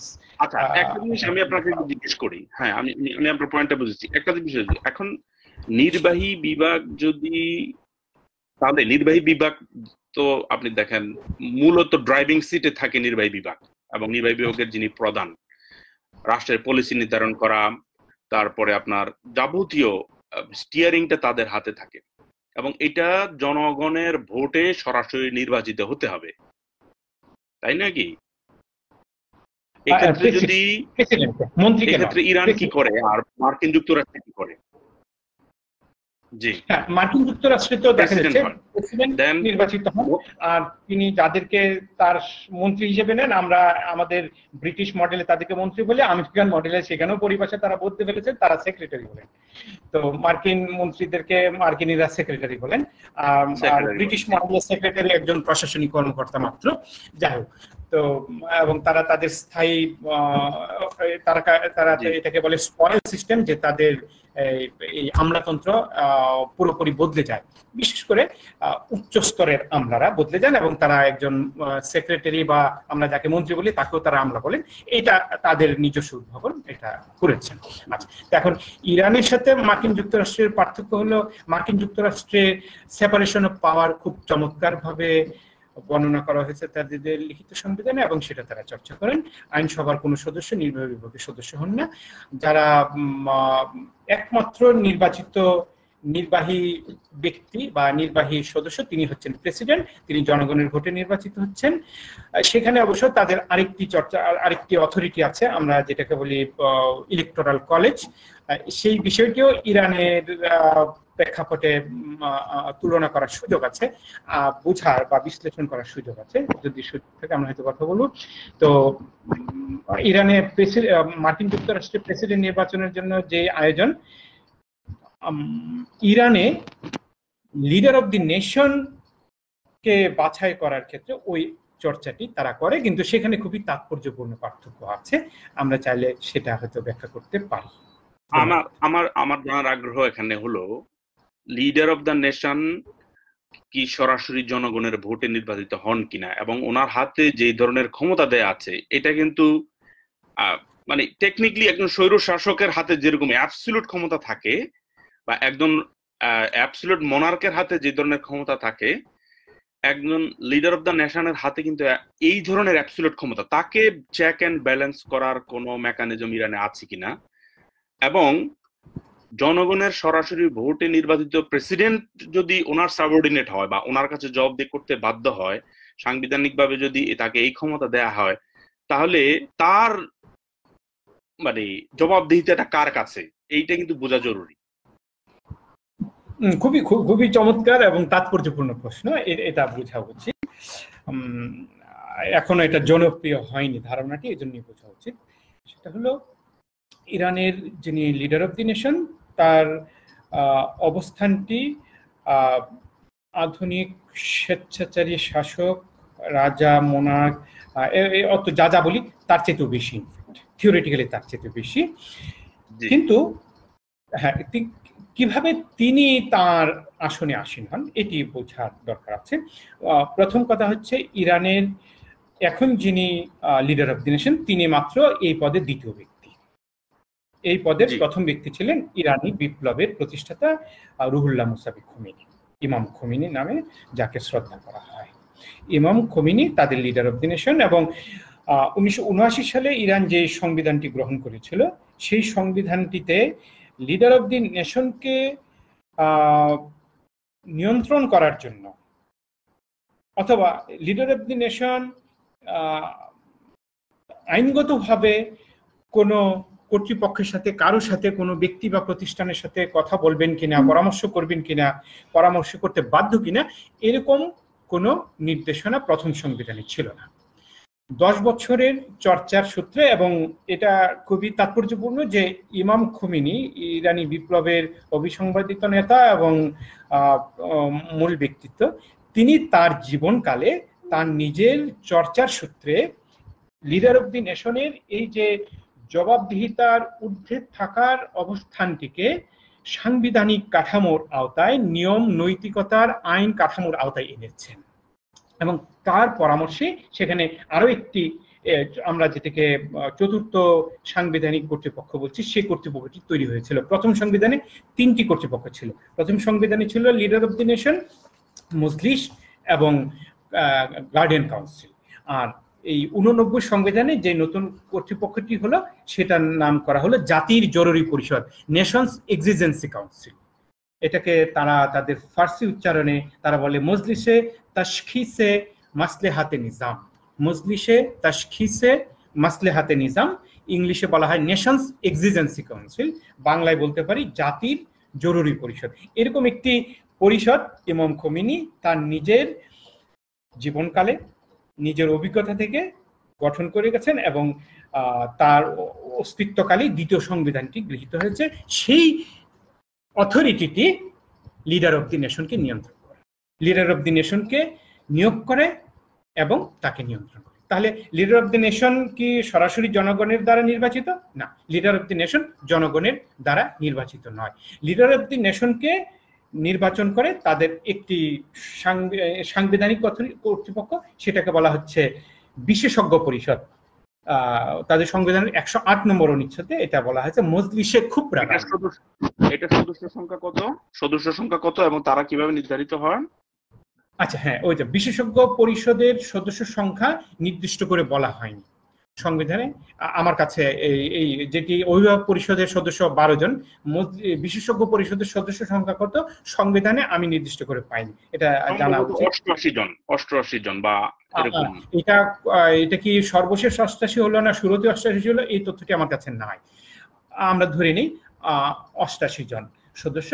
এই 88 জন সদস্যের যে কর্তৃপক্ষ, এটাকে বলা হচ্ছে বিশেষজ্ঞ পরিষদ, এবং এই বিশেষজ্ঞ পরিষদের মোটামুটি সবাই ইসলামী আইন শাস্ত্রী বিশেষজ্ঞ। এটাও আরেকটি যেটাকে বলা হয় বেলায়েত ফকির আরেকটি প্রয়োগ, বেলায়েত ফকির, এটি আরেকটি খুবই তাৎপর্যপূর্ণ প্রয়োগ আমরা বলতে পারি, বিশেষজ্ঞ পরিষদ। এই বিশেষজ্ঞরা জনগণের মাঝে থাকেন এলাকা ভিত্তিক, তাহলে আমরা ধরে নিতে পারি যে সারা ইরানকে 88টি এলাকায় বিভক্ত করা আছে। সে 88টি এলাকার জনগণ যেই ইসলামী আইনশাস্ত্রবিদদেরকে চিনেন, যে ফকিদেরকে চিনেন, এই ফকিদের মধ্য থেকে তারা একজনকে ওই এলাকার সদস্য নির্বাচিত করেন বিশেষজ্ঞ পরিষদের সদস্য হিসেবে। এই সারা দেশ থেকে 88 জন সদস্য বিশেষজ্ঞ পরিষদের সদস্য হিসেবে নির্বাচিত হন এবং তাদের প্রধান কাজ হচ্ছে লিডার অফ দি নেশনকে খুঁজে পাওয়া অথবা তাকে নির্বাচিত করা। তাহলে লিডার অফ দি নেশনকে নির্বাচিত করেন বিশেষজ্ঞ পরিষদের সদস্যগণ। বিশেষজ্ঞ পরিষদের সদস্যগণ লিডার অফ দি নেশনকে নির্বাচিত করেন এবং তাকে জবাবদিহি করতে, লিডার অফ দি নেশনকে জবাবদিহি করতে হয় জাতির যে জরুরি পরিষদ, নেশনস এক্সিস্টেন্সি কাউন্সিল, সেই কাউন্সিলের কাছে। তাহলে এটা একটা, তাহলে যারা তাকে নির্বাচিত করছে, লিডার অফ দি নেশনকে যারা নির্বাচিত করছে, লিডার অফ দি নেশনকে কন্ট্রোল, তাকে দেখাশোনা করছে, তাকে ওভারসাইট করছে আরেকটি কর্তৃপক্ষ, সেটা হচ্ছে জাতির জরুরি পরিষদ, এবং সেটা ইমাম খোমেনি নিজে তৈরি করেছেন। আমরা আমাদের অভিজ্ঞতায় আমরা যেসব দেশে এরকম অবিসংবাদিত জাতীয় নেতাদেরকে চিনি, এই অবিসংবাদিত একজন জাতীয় নেতাও তার নিজেকে কোন পরিষদ, কোন মেকানিজম তৈরি করেননি। এটাই মার্কিন সোভিয়েত ইউনিয়নে হয়নি, এটি চায়নাতে হয়নি, বিশ্বের আরো কিছু রাষ্ট্রকে আমরা এরকম উচ্চারণ করতে পারি যেসব দেশে এমন জনগণের বিপ্লব হয়েছে এবং বিপ্লবের সেই নেতা নিজেকে কোন পরিষদের কাছে জবাবদিহির আওতায় আনুষ্ঠানিকভাবে এনেছেন স্বেচ্ছায়। এই ইতিহাস কোথাও নেই। সুতরাং এটি খুবই তাৎপর্যপূর্ণ একটি অগ্রগতি, রাজনীতি চিন্তার এটি একটি বড় অগ্রগতি যে ইমাম খোমেনি সে কাজটি করেছিলেন।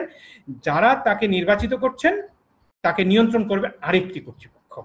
এটি একটি নতুন অগ্রগতি রাজনীতি চিন্তার ক্ষেত্রে। ধন্যবাদ।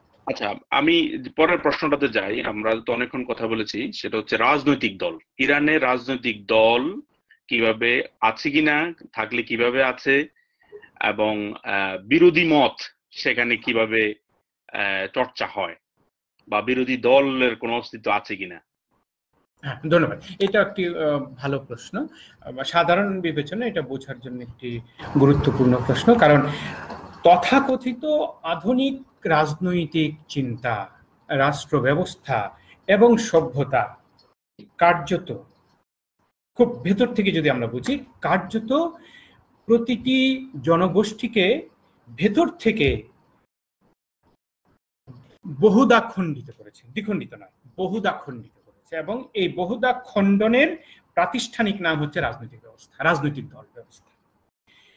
একটি জাতির মধ্যে ঘোষিত রাজনৈতিক কাঠামো সম্পন্ন রাজনৈতিক দল ব্যবস্থা হচ্ছে জাতিকে বহু খণ্ডে খণ্ডিত করার একটি প্রাতিষ্ঠানিক আয়োজন, প্রাতিষ্ঠানিক চেষ্টা।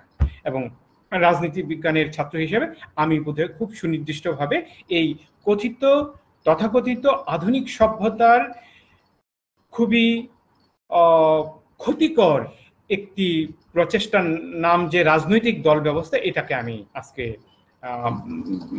মানুষের মাঝে প্রকাশ করতে চাই, শোনাতে চাই, জানাতে চাই যে আমাদের পরিচিত এই ঘোষিত রাজনৈতিক ব্যবস্থা হচ্ছে ঐক্যবদ্ধ জনগোষ্ঠীকে বহুদা বিভক্ত করার একটি প্রাতিষ্ঠানিক ব্যবস্থার নাম।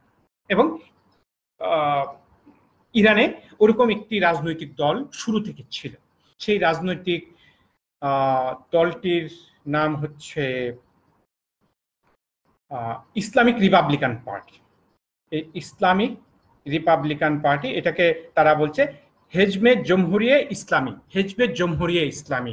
ইসলামিক রিপাবলিকান পার্টি নামের একটি রাজনৈতিক দল ইরানে যারা বিপ্লব সাধন করেছিল সেই ব্যক্তিদের নেতৃত্বে একটি দল ছিল। এই দলটি তারাকে বলছে ইসলামিক রিপাবলিকান পার্টি। এবং আমরা জানি ইরানে আরো অনেকগুলো ডানপন্থী, মধ্যপন্থী, বামপন্থী রাজনৈতিক দল ছিল, মুজাহিদিনে খালক সহ আরো অনেকগুলো রাজনৈতিক দল ছিল। তুদে পার্টি ছিল, মুজাহিদিনে খাল ছিল, যারা বিপ্লবের সাথে কোনো ভাবে যুক্ত ছিল, পজিটিভ ভূমিকা পালন করেছে, এক পর্যায়ে তারা গুরুতর নেগেটিভ ভূমিকা পালন করেছে। এখন দেখা যাচ্ছে যে শাসক গোষ্ঠী নেতৃস্থানীয় ব্যক্তিরা একটি দলে বিলং করতেন বলে তারা মনে করতেন দলটির নাম জমহুরে ইসলামী, কি বললাম, হেজবে জমহুরে ইসলামী বা ইসলামিক রিপাবলিকান পার্টি। তো ইসলামিক রিপাবলিকান পার্টির যারা নেতা তারা তাদের দলীয় পরিচয়ে একদিন গেলেন, এটা 1988 সালের কোনো একদিন, ইমাম খোমেনির সাথে, তৎকালীন লিডার অফ দি নেশনের সাথে কোন একটি রাষ্ট্রীয় নীতি বিষয়ক পরামর্শ করার জন্য। এবং ইমাম খোমেনি এই ইসলামিক রিপাবলিকান পার্টির নেতাদেরকে বললেন যে এই রাজনৈতিক দল রাখা চলবে না, কারণ এই রাজনৈতিক দল মানে হচ্ছে জনগণকে বিখণ্ডিত করার, খণ্ডিত করার, বহুধা খণ্ডিত করার একটি পশ্চিমা ক্ষতিকারক রাষ্ট্র চিন্তার প্রতিফলন। এবং তিনি সেটা বললেন যে তোমরা এই দলটিকে ভেঙে দাও, দল করা চলবে না, প্রাতিষ্ঠানিক দল করা চলবে না। কিন্তু সেই দলটির নেতৃত্ব তাৎক্ষণিকভাবে দলটিকে ভেঙে দেওয়ার ঘোষণা দেওয়ার বিষয়টিতে একটু চিন্তিত ছিলেন। তারা ভাবলেন প্রতিক্রিয়া কি হবে, এবং সেই প্রেক্ষাপটে তারা তাৎক্ষণিকভাবে একটি ঘোষণা দিলেন যে আপাতত রিপাবলিকান পার্টির কার্যক্রম স্থগিত করা হলো। এবং তারা যে আপাতত ভাবে রিপাবলিকান পার্টির, ক্ষমতাসীন রিপাবলিকান পার্টির কার্যক্রম স্থগিত করলেন, সেই স্থগিত অবস্থা তারা আর ফিরিয়ে আনেননি, মানে ওই দলটিকে তারা পুনরুজ্জীবিত করেনি। এবং এর মাধ্যমে ইরান কার্যত একটি অরাজনৈতিক দল বিশিষ্ট রাজনৈতিক ব্যবস্থার প্রচলন করতে সক্ষম হলো। এবং 88 সালের পর থেকে কোনো ক্ষমতাসীন ব্যক্তি কোনো দলীয় পরিচয়ে পরিচিত ছিলেন না সেখানে। এখন বলা উচিত যে তাহলে কি সবাই মিলে একই চিন্তাধারা পোষণ করে ইরানি জনগণ, এবং রাজনৈতিক কার্যক্রমে যারা যুক্ত তারা সবাই কি একই মতের পথিক? না, একই মতের পথিক যে নন সেটার খুব ভালো প্রকাশ আমরা দেখতে পাই। ইরানে সরকার বিরোধী বিক্ষোভ হচ্ছে, ভালো বিক্ষোভ হচ্ছে, উদ্বেগজনক বিক্ষোভ হচ্ছে। তাহলে কারা করছেন? তাহলে নিশ্চয়ই বিরোধী দল আছে, বিরোধী মত আছে। এবং এটা সবটাই হয় রাজনৈতিক দলীয় পরিচয়ের বাইরে থেকে। ইরানে যারা এরপর থেকে 88 সালের পর থেকে প্রেসিডেন্ট হয়েছেন তারা কোনো দলের পক্ষ থেকে মনোনীত ব্যক্তি নন।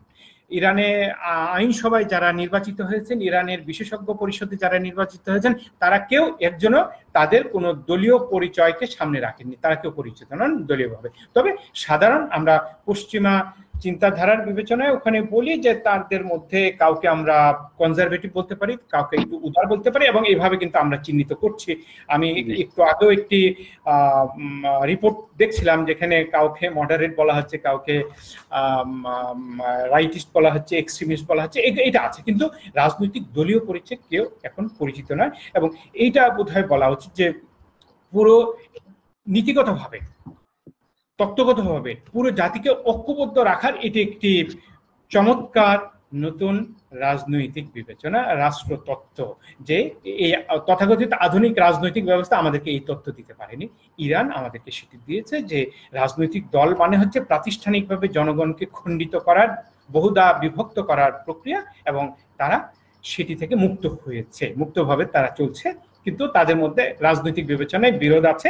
মার্কিন যুক্তরাষ্ট্রের সাথে সম্পর্ক কেমন হবে এটা নিয়ে পক্ষ বিপক্ষ খুব শক্তিশালী মতবিরোধ আছে, কিন্তু জাতি হিসেবে তারা সবাই ঐক্যবদ্ধ। এটা ইরানি বিপ্লবের একটি ভালো ফল বলা উচিত, রাষ্ট্রচিন্তার ক্ষেত্রে একটি ভালো সংযোজন, এটাও বলা উচিত। জি, এখন রাজনৈতিক দলের ক্ষেত্রে আমরা যেটা জানি, মনে করেন আমাদের যে প্রেক্ষাপট,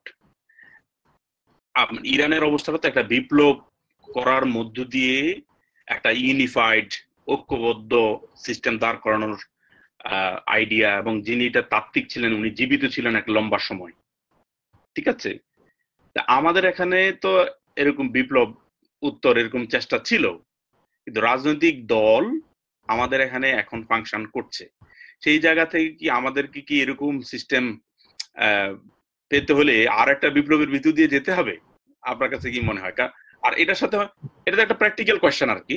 আর একটা তাত্ত্বিক কোয়েশ্চেন এটা হইতে পারে যে মানে যেহেতু বিলায়াতে ফকির মতো একটা তাত্ত্বিক ইনভেনশন ইমাম খুমেনির কাছ থেকে এসেছে, এটা ইনোভেশন, এটা কি শুধু শিয়াইজম হওয়ার কারণে সম্ভব হয়েছে? ওয়াই নট সুন্নিদের ক্ষেত্রে এটা হলো না কেন? সুন্নিদের ক্ষেত্রে কি এরকম কোন তাত্ত্বিক, সুন্নিদের ক্ষেত্রে অনেক তাত্ত্বিক এসেছেন, মাওলানা মওদুদি বলেন, তারপরে আরবের অনেক তাত্ত্বিকরা এসেছেন, আরো যারা ইসলামপন্থী তাত্ত্বিক এসেছেন, কিন্তু তাদের কারোর লেখায় আমি পার্সোনালি আমার যতটুকু স্টাডিতে পাইনি যে এরকম তারা কিন্তু একটা দল যে তত্ত্ব দিয়েছেন ওই তত্ত্বটা আবার দলের তত্ত্ব হয়েছে, একটা রাষ্ট্রের তত্ত্ব নেই, রাষ্ট্র চিন্তা আকারে হাজির হতে পারেনি কেন? মানে এই ক্ষেত্রে আপনি কিভাবে দেখেন বিষয়টাকে? এটা কি ইরানিরা সম্ভব হয়েছে তাদের শিয়াইজম ইউনিক, এই শিয়াইজমের কারণে ইউনিক এই আইডিয়াটা সম্ভব হয়েছে? আপনার কাছে কি মনে হয়? ধন্যবাদ নাজিমুল। এখানে দুটো পৃথক প্রশ্ন, এবং তার প্রথম প্রশ্নটি সমকালীন বাংলাদেশের সমকালীন প্রশ্ন, বাংলাদেশ প্রেক্ষাপটের প্রশ্ন, এবং সঙ্গত কারণে আমি বাংলাদেশের সমকালীন প্রেক্ষাপটের প্রশ্নে আপাতত অংশীদার না হওয়াকে পছন্দ করি। এটা থাকুক, রাজনীতি বিজ্ঞানের ছাত্র বটে, কিন্তু আমি এই বিষয়টিতে অংশীদার থাকতে চাই না। এটা হলো প্রথম কথা। দ্বিতীয়টি হলো যে শিয়া বিবেচনার বিপরীতে সুন্নি বিবেচনায় এই বেলায়েতে ফকির মতো তত্ত্ব আমরা পেলাম না কেন? হ্যাঁ, এই ক্ষেত্রে এখন পর্যন্ত আমরা তথাকথিত সুন্নি, তথাকথিত শিয়া বিবেচনায় যেই প্রথম কথাটি আসছে, আমি এটিকে যত কম রিকগনাইজ করতে পারি আমার কাছে তত বেশি শান্তি লাগে। আমি এই সুন্নি এবং শিয়া বিবেচনার আলোচনাকে কম করা পছন্দ করি, কিন্তু তারপরেও আমি পছন্দ না করলেও এটা যে আদৌ থাকবে না, এটা যে অস্তিত্বহীন হয়ে যাবে, অস্তিত্ব হারিয়ে ফেলবে, তা তো নয়। সুতরাং সেই প্রেক্ষাপটে আমি আরো দুই একটি লাইন বলি। সেটা হলো যে হ্যাঁ, আমাদের কথিত সুন্নি বিবেচনার ইসলামী তাত্ত্বিকগণ এখনো বিলায়েতে ফকির মতো তত্ত্ব আমাদের সামনে উপস্থাপন করতে পারে বাস্তব এখন পর্যন্ত সত্য। এবং আরেকটি কথা আজকের ইস্যুতে বরং আমি বলি যে যেটাকে হাকিমিয়া, আরবি ভাষায় হাকিমিয়া বলা হচ্ছে, ইংলিশ ভাষায় যেটাকে সভরেইনটির তত্ত্ব বলা হচ্ছে, সার্বভৌমত্বের তত্ত্ব বলা হচ্ছে, এই তথাকথিত পশ্চিমা চিন্তাধারা দ্বারা আমরা এই সুন্নি চিন্তাবিদেরা, সুন্নি ভাবুকেরা যে ব্যাপকভাবে প্রভাবিত, এটা হচ্ছে তার প্রমাণ যে আমরা এই প্রভাবের বাইরে উঠতে পারিনি। এখন আমরা বলতে পারিনি যে এই তোমরা যেসব পরিভাষা বলছো, এই সব পরিভাষারই সূত্রে, সব পরিভাষাকে সামনে রেখে সেই সব পরিভাষারই জবাব আমাদেরকে ইসলামের নামে, ইসলামের কাঠামোতে উপস্থাপন করতে হবে। এটা আমরা অপ্রয়োজনীয় মনে করি। এ কথা বলার সামর্থ্য আমরা দেখাতে পারি, এটা বলা উচিত। এই সামর্থ্য আমরা যত দ্রুত দেখাতে পারবো তত দ্রুত আমরা আরো বেশি কার্যকর এবং বৈপ্লবিক অগ্রগতিতে, বৈপ্লবিক বাস্তবতাতে আমরা যেতে পারবো, এটা আমি মনে করি। আমি একজন খুবই নগণ্য ক্ষুদ্র এই রাজনীতি চিন্তার ছাত্র হিসেবে এটুকু আমি এখনো বুঝি যে আমাদেরকে এর থেকে আগাতে হবে। পশ্চিমা চিন্তাধারার যা কিছু পরিভাষা, এই সবগুলোরই ব্যাখ্যা, সবগুলোকে ইসলামের ভিত্তিতে যে জাস্টিফাই করা ইসলামী চিন্তাবিদদের কাজ হওয়া উচিত না। আমরা যত দ্রুত এগুলোকে সম্ভাব্য ক্ষেত্রে অবহেলা করতে পারবো, তাচ্ছিল্য করতে পারবো, এবং তাচ্ছিল্য করে এর বিপরীতে আরো কার্যকর, আরো গ্রহণযোগ্য, আরো উপকারী, নন হার্মফুল, হার্মলেস ব্যবস্থাপনা আয়োজন করতে পারবো। আমাদের কথিত সুন্নি অঞ্চলে, সুন্নি জনগণের মাঝে আমরা তত বেশি বিপ্লবী অগ্রগতি অর্জন করতে পারবো বলে আমি মনে করি। আপনার ছবি আবার পিছিয়ে গেল, আমরা দেখতে পাচ্ছি না স্ক্রিনে, বলেন। আমি আপনার সাথে এগ্রি, আমি এই ক্ষেত্রে এগ্রি যে আপনি যেহেতু হাকিমিয়ার কথাটা আনলেনই, যে এইটাই বোধ হয় আমার জানা মতে যে সুন্নি ইসলাম পন্থার মধ্যে একমাত্র তত্ত্ব যেটা পশ্চিমা চিন্তার কাউন্টার করতে গিয়ে আলটিমেটলি পশ্চিমা চিন্তায়েরই ইসলামীকরণ করার একটা প্রচেষ্টা আকারে হাজির হয়েছে আর কি। এর বাইরে বরঞ্চ এই তত্ত্ব মুসলিম বা সুন্নি জনগোষ্ঠীকে কিন্তু বহু ভাগে বিভক্ত, কারণ এটার পক্ষে বিপক্ষে এটা একটা ইউনিফাইড চিন্তা আকারে হাজির হয়নি, যে সবাইকে অ্যাকোমোডেট করার চিন্তা আকারে তো হাজির হয়নি, যেটা ইরানের ইমাম খোমেনি বিলায়েতে ফকিতে ইয়ে করা। এতে আমরা যেটা দেখি যে ইভেন যারা ধর্ম কর্ম করেন, রক্ষণশীল ধর্মপন্থী আলেম, তাদের ভিতরেও একাধিক দল, কিন্তু বিকজ হোল সিস্টেমটাই তো দলীয় ভিত্তিতে চিন্তা করা হচ্ছে।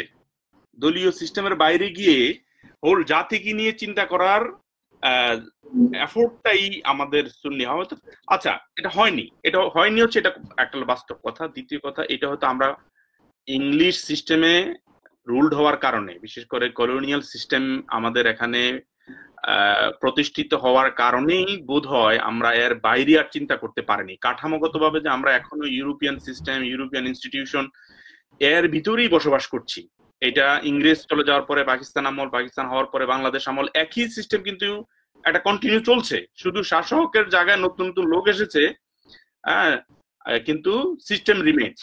কিন্তু ইরান কিন্তু সেইভাবে, যেটা আপনাকে শুরুতে আমি বলেছিলাম, ইরান কখনোই ওইভাবে কলোনাইজড হয়নি। হয়েছে কি, এবং এটাই হয়তো ইরানের একটা ইতিবাচক দিক, যে তারা নিজের রাজনীতিটা নিজে করার চেষ্টা করতে পেরেছে, চিন্তা করতে পেরেছে, নিজের জনগোষ্ঠীকে নিয়ে ইউনিফাইড কিছু করার চিন্তা করতে পেরেছে।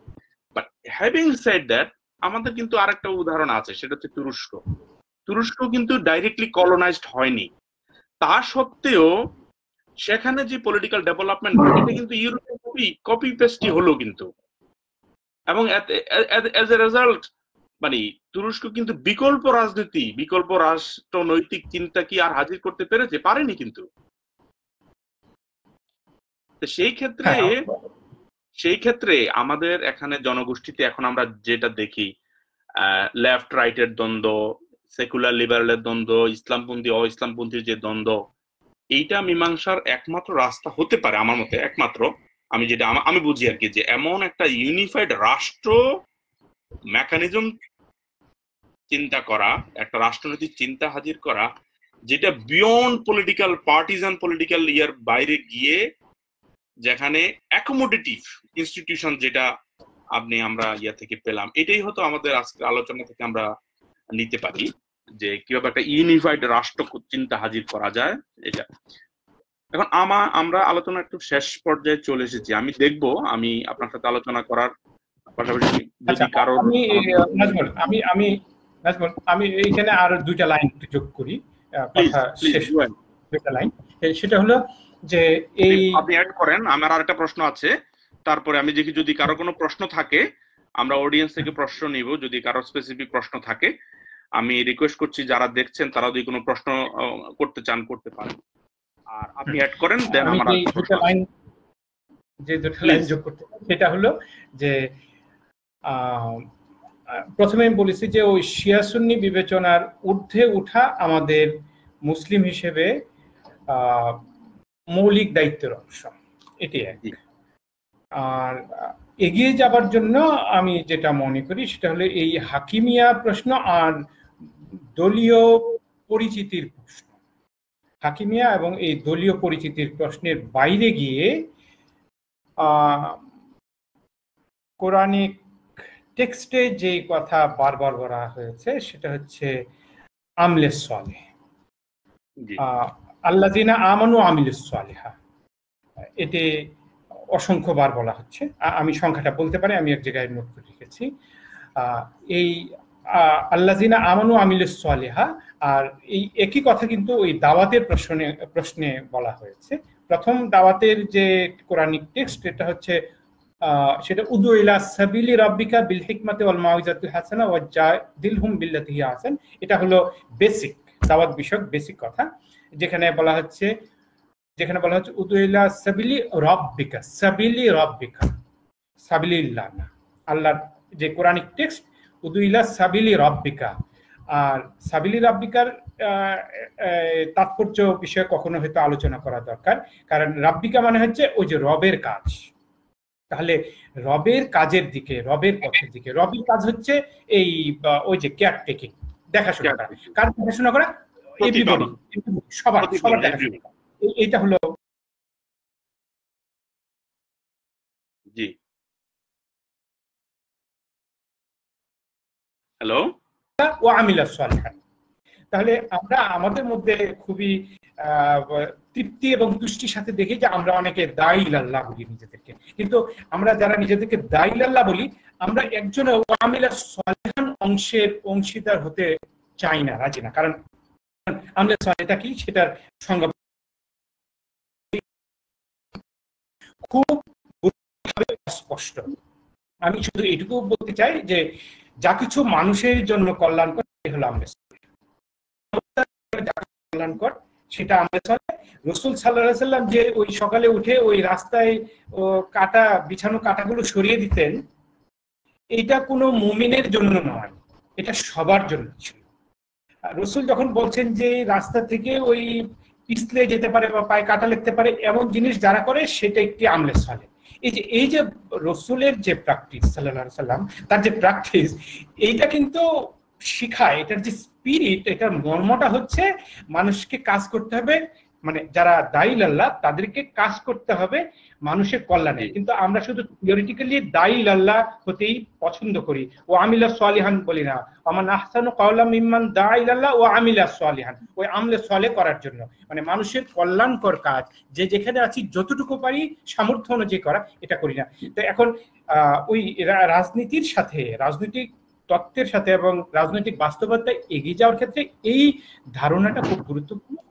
যারাই দাঈ ইলাল্লাহ এবং যারা মনে করে যে ইসলামের জন্য কাজ করছে বা আল্লাহর জন্য কাজ করছে, তাদের বেসিক কাজ হচ্ছে সার্বক্ষণিকভাবে জনগণের কল্যাণকর কিছু করা, জনগণের কল্যাণ হবে যা কিছু হোক যেভাবে হোক, এটা যদি তারা নিয়মিত করতে থাকে, করতে পারে এবং পারতপক্ষে দলীয় পরিচয়কে ছোট করে, তারা যদি নিজেরা কোনোভাবে ঐক্যবদ্ধ থাকতে চায়, সেটা কোনো না কোনো ভাবে থাকা তো সম্ভব, কিন্তু সেটার জন্য দলীয় পরিচয় এবং দলীয় পরিচয় বিষয়ক শোভিনিজম, এটাকে পার্টি শোভিনিজম বলি, দলীয় পরিচিতির প্রতি ভালোবাসা, দলীয় পরিচিতির প্রতি আবেগ, এইটাকে যত বানানো যাবে সাধারণ মানুষের জন্য, ইমানদার এবং আমরা যাদেরকে ইমানের বাইরের মানুষ বলি, এই সব মানুষের কাছে তত বেশি ইসলামকে নিয়ে যাওয়া তত বেশি সহজ হবে। এটা যদি সম্ভব হয়, তাহলে সম্ভবত ওই যে ইমাম খোমেনির বেলায়েতে ফকির মতো একটি নতুন ধারণায়, নতুন ধরনের, নতুন কাঠামোগত বিপ্লব করা অনেক বেশি সহজ হবে। এটা আমার কাছে মনে হয়। এই ধারণাটা আজকে সুযোগ পেয়ে এই কি বলা যেতে পারে আকাশের ঠিকানায় আমি জানিয়ে রাখলাম। Thank you. আচ্ছা, আমরা আলোচনা শেষের দিকে আমরা তো অনেক কথাই বললাম। এখন ইরানি রাজনৈতিক ব্যবস্থার সংকট কি, কিছু সংকট যদি আপনার কাছে জানার সুযোগ হয়েছে কিনা, আপনার দৃষ্টিতে পড়েছে কিনা, বা বিশেষ করে একটা তো হলো আমরা এখনো তো কাঠামো নিয়ে কথা বলছি, রাজনৈতিক ব্যবস্থা নিয়ে কথা বলছি, এটা চর্চাটা কিভাবে হয়?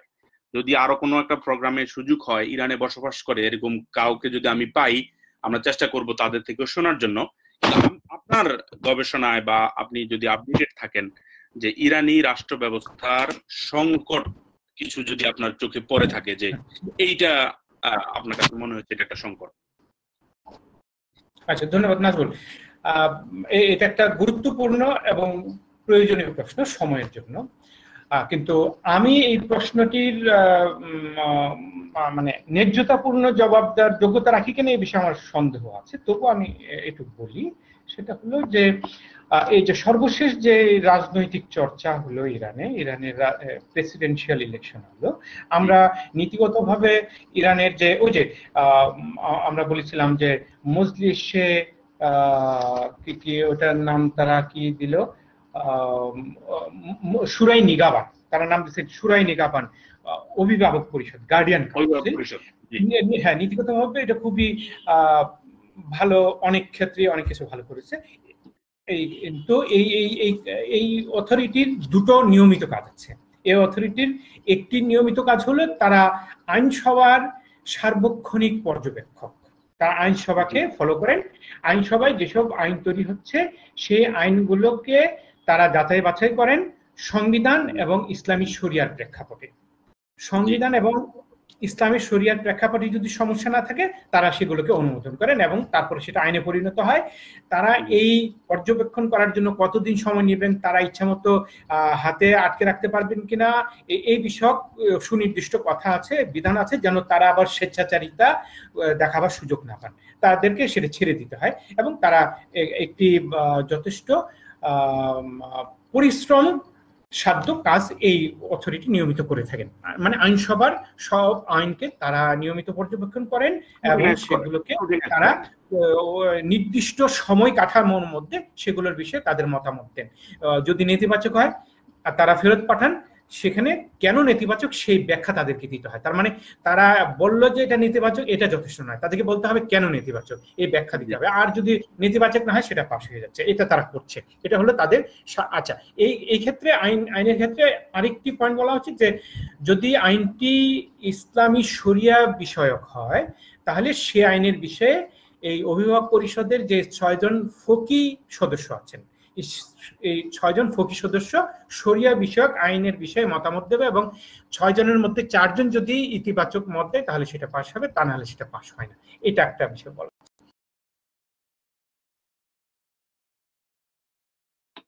অভিভাবক গার্ডিয়ানশিপের এলাকা হলো জাতীয় নির্বাচন ব্যবস্থাপনা। জাতীয় নির্বাচন তারা ব্যবস্থাপনার কাজের একটি হলো যে যে কোনো নির্বাচনের যে কেউ উপযুক্ত যে কেউ ব্যক্তি প্রার্থী হিসেবে নিজের নাম ঘোষণা করতে পারে, কিন্তু তারা পারতপক্ষে প্রতি একটি আসনের বিপরীতে উপযুক্ত 7 জনকে অনুমোদন দেন। এই 7 জনের বাইরে অন্যরা আর কার্যত কম্পিটিশন করতে পারে না নির্বাচনে। আমরা দেখছি এটা ভালোই কাজ করছিল। কিন্তু সর্বশেষ যে প্রেসিডেন্সিয়াল নির্বাচন হলো সেখানে 500-র মতো প্রার্থী ছিল। এটা একটা প্রশ্ন হতে পারে যে 500 ব্যক্তি প্রেসিডেন্ট হতে চেয়েছে, যেহেতু আইনগতভাবে অনুমোদন আছে, অধিকার আছে, তারা 500 জন অনুমোদন চেয়েছে। এই 500 জনের মধ্য থেকে তাদের যে চর্চা, সেই চর্চা অনুযায়ী এই অভিভাবক পরিষদ 7 জনকে কম্পিটিশন করার জন্য অনুমোদন দিয়েছে। সেই 7 জনের মধ্যে আমরা দেখেছি যে যারা হয়েছে, কিন্তু যাদেরকে বাদ দিয়েছে তার মধ্যে একজন উল্লেখযোগ্য ব্যক্তি হয়েছেন এর আগে 2 বার প্রেসিডেন্ট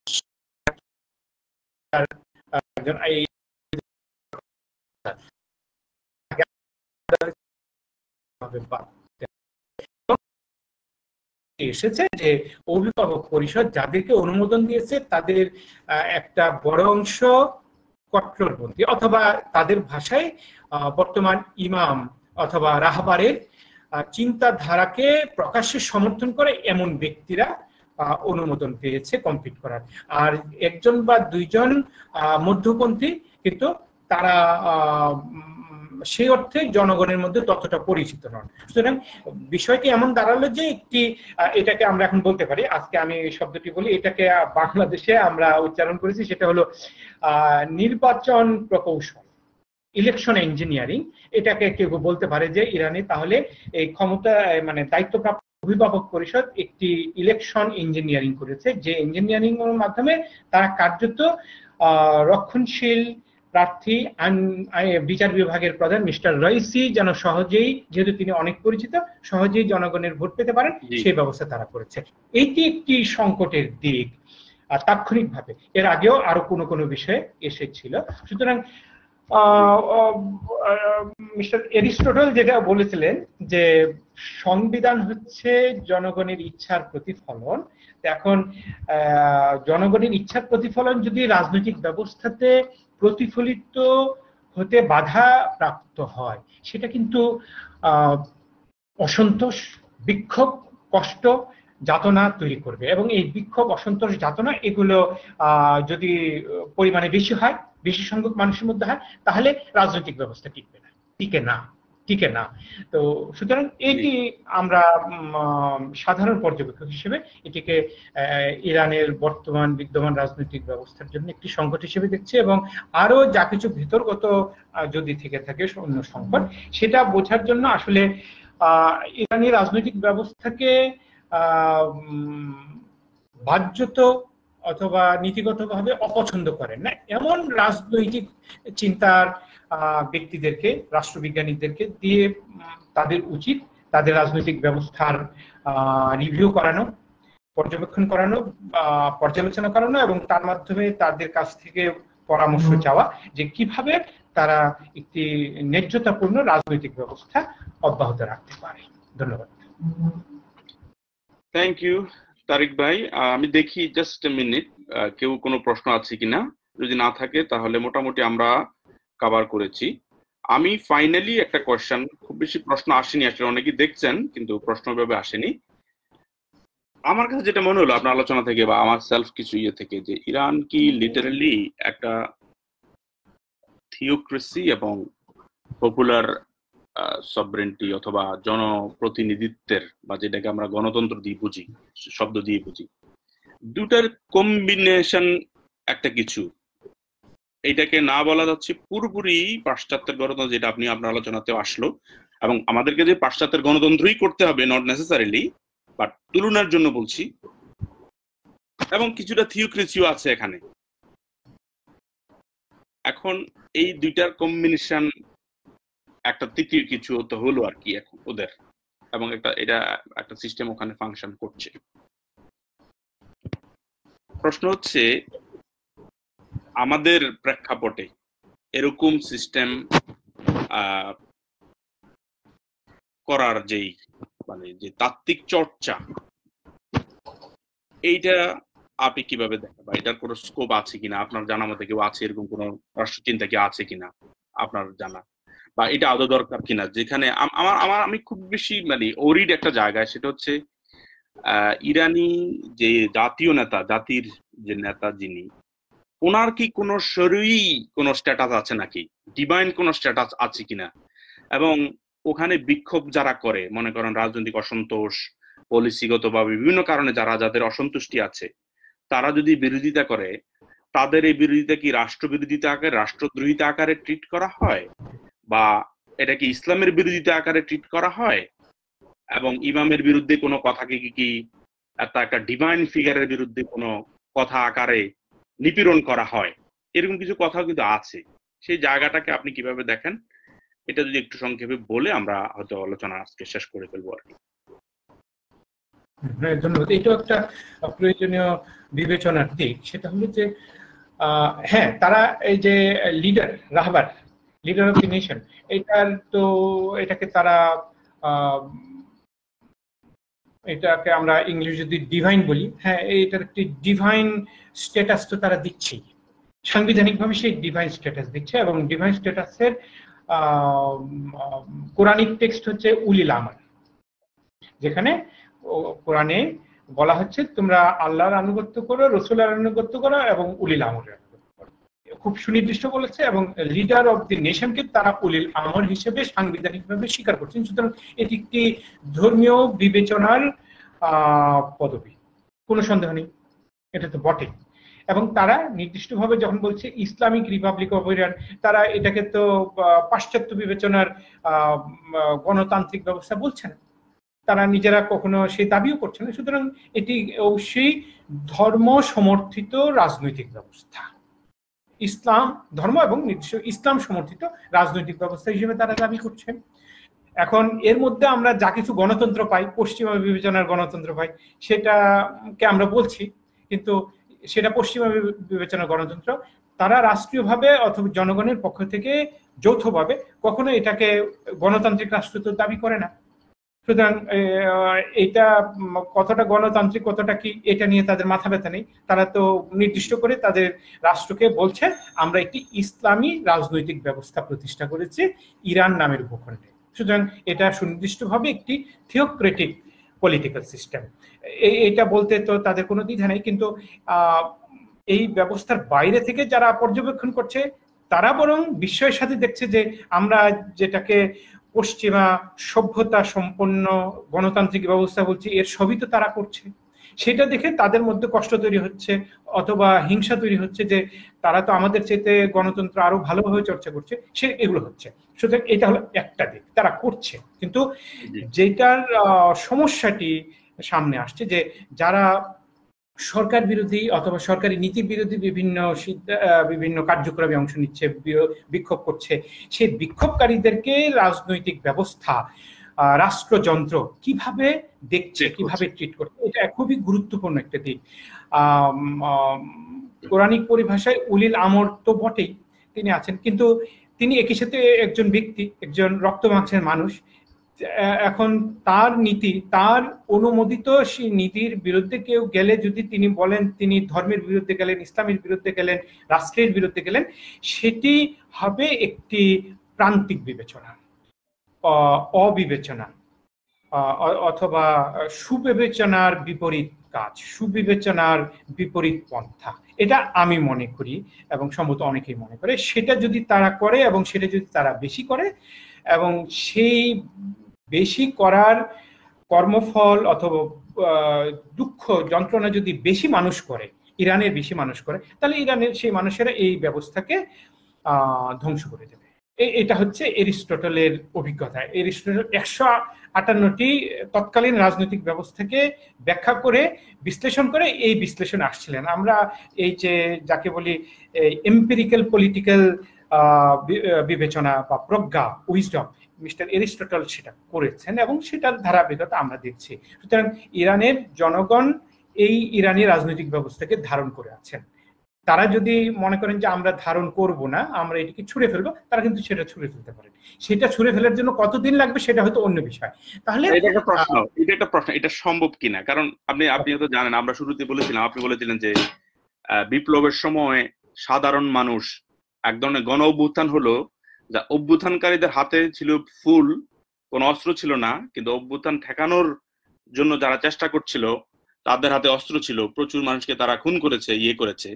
কিন্তু অভ্যুত্থানের যখন বিপ্লব ঘোষিত হলো, বিপ্লব সংবিধান হলো, যখন যারা দ্বিমত করে, এরকম বহু লোক, প্রায় বলা যায় যে ফিউ থাউজেন্ড, আপ টু 4000 বা 5000 বিপ্লবী, তাদেরকে বিভিন্নভাবে বিচার, সামারি এক্সিকিউশন করা হয় আর কি। এগুলো আমাদের একটু মনে রাখতে, যেটা বিপ্লবে হয়, বিপ্লব, কাউন্টার বিপ্লব, বিশেষ করে যারা বামপন্থী ছিলেন ওখানে, যারা লিবারেল ছিলেন, যারা হয়তো করে নাই, তাদেরকে কিন্তু ইরানের এই কোয়েশ্চনটা এই কারণে যে হ্যাঁ, এটা হতে পারে, হয়তো আমরা বলছি যে একটা রাষ্ট্র, ওল্ড গার্ড যারা, তারা ফিরে আসতে চায়, তারা আন্ডি ইনফ্লুয়েন্স করতে চায়, এই কারণে এটা একটা পর্যায়ে হতে পারে। কোয়েশ্চন হচ্ছে এইটাকে সরুইভাবে যদি মোকাবেলা করা হয় যে তারা ইসলাম বিরোধী, সব তারা ধর্ম বিরোধী, তারা ইমামতের বিরোধী, মানে দ্যাট ইজ দ্য প্রবলেম, যেটা আপনি বললেন যে যেটা করা হয়, এবং ইনসামেশন এটা করা হয়েছে, অ্যাকচুয়ালি ইরানেও করা হয়েছে।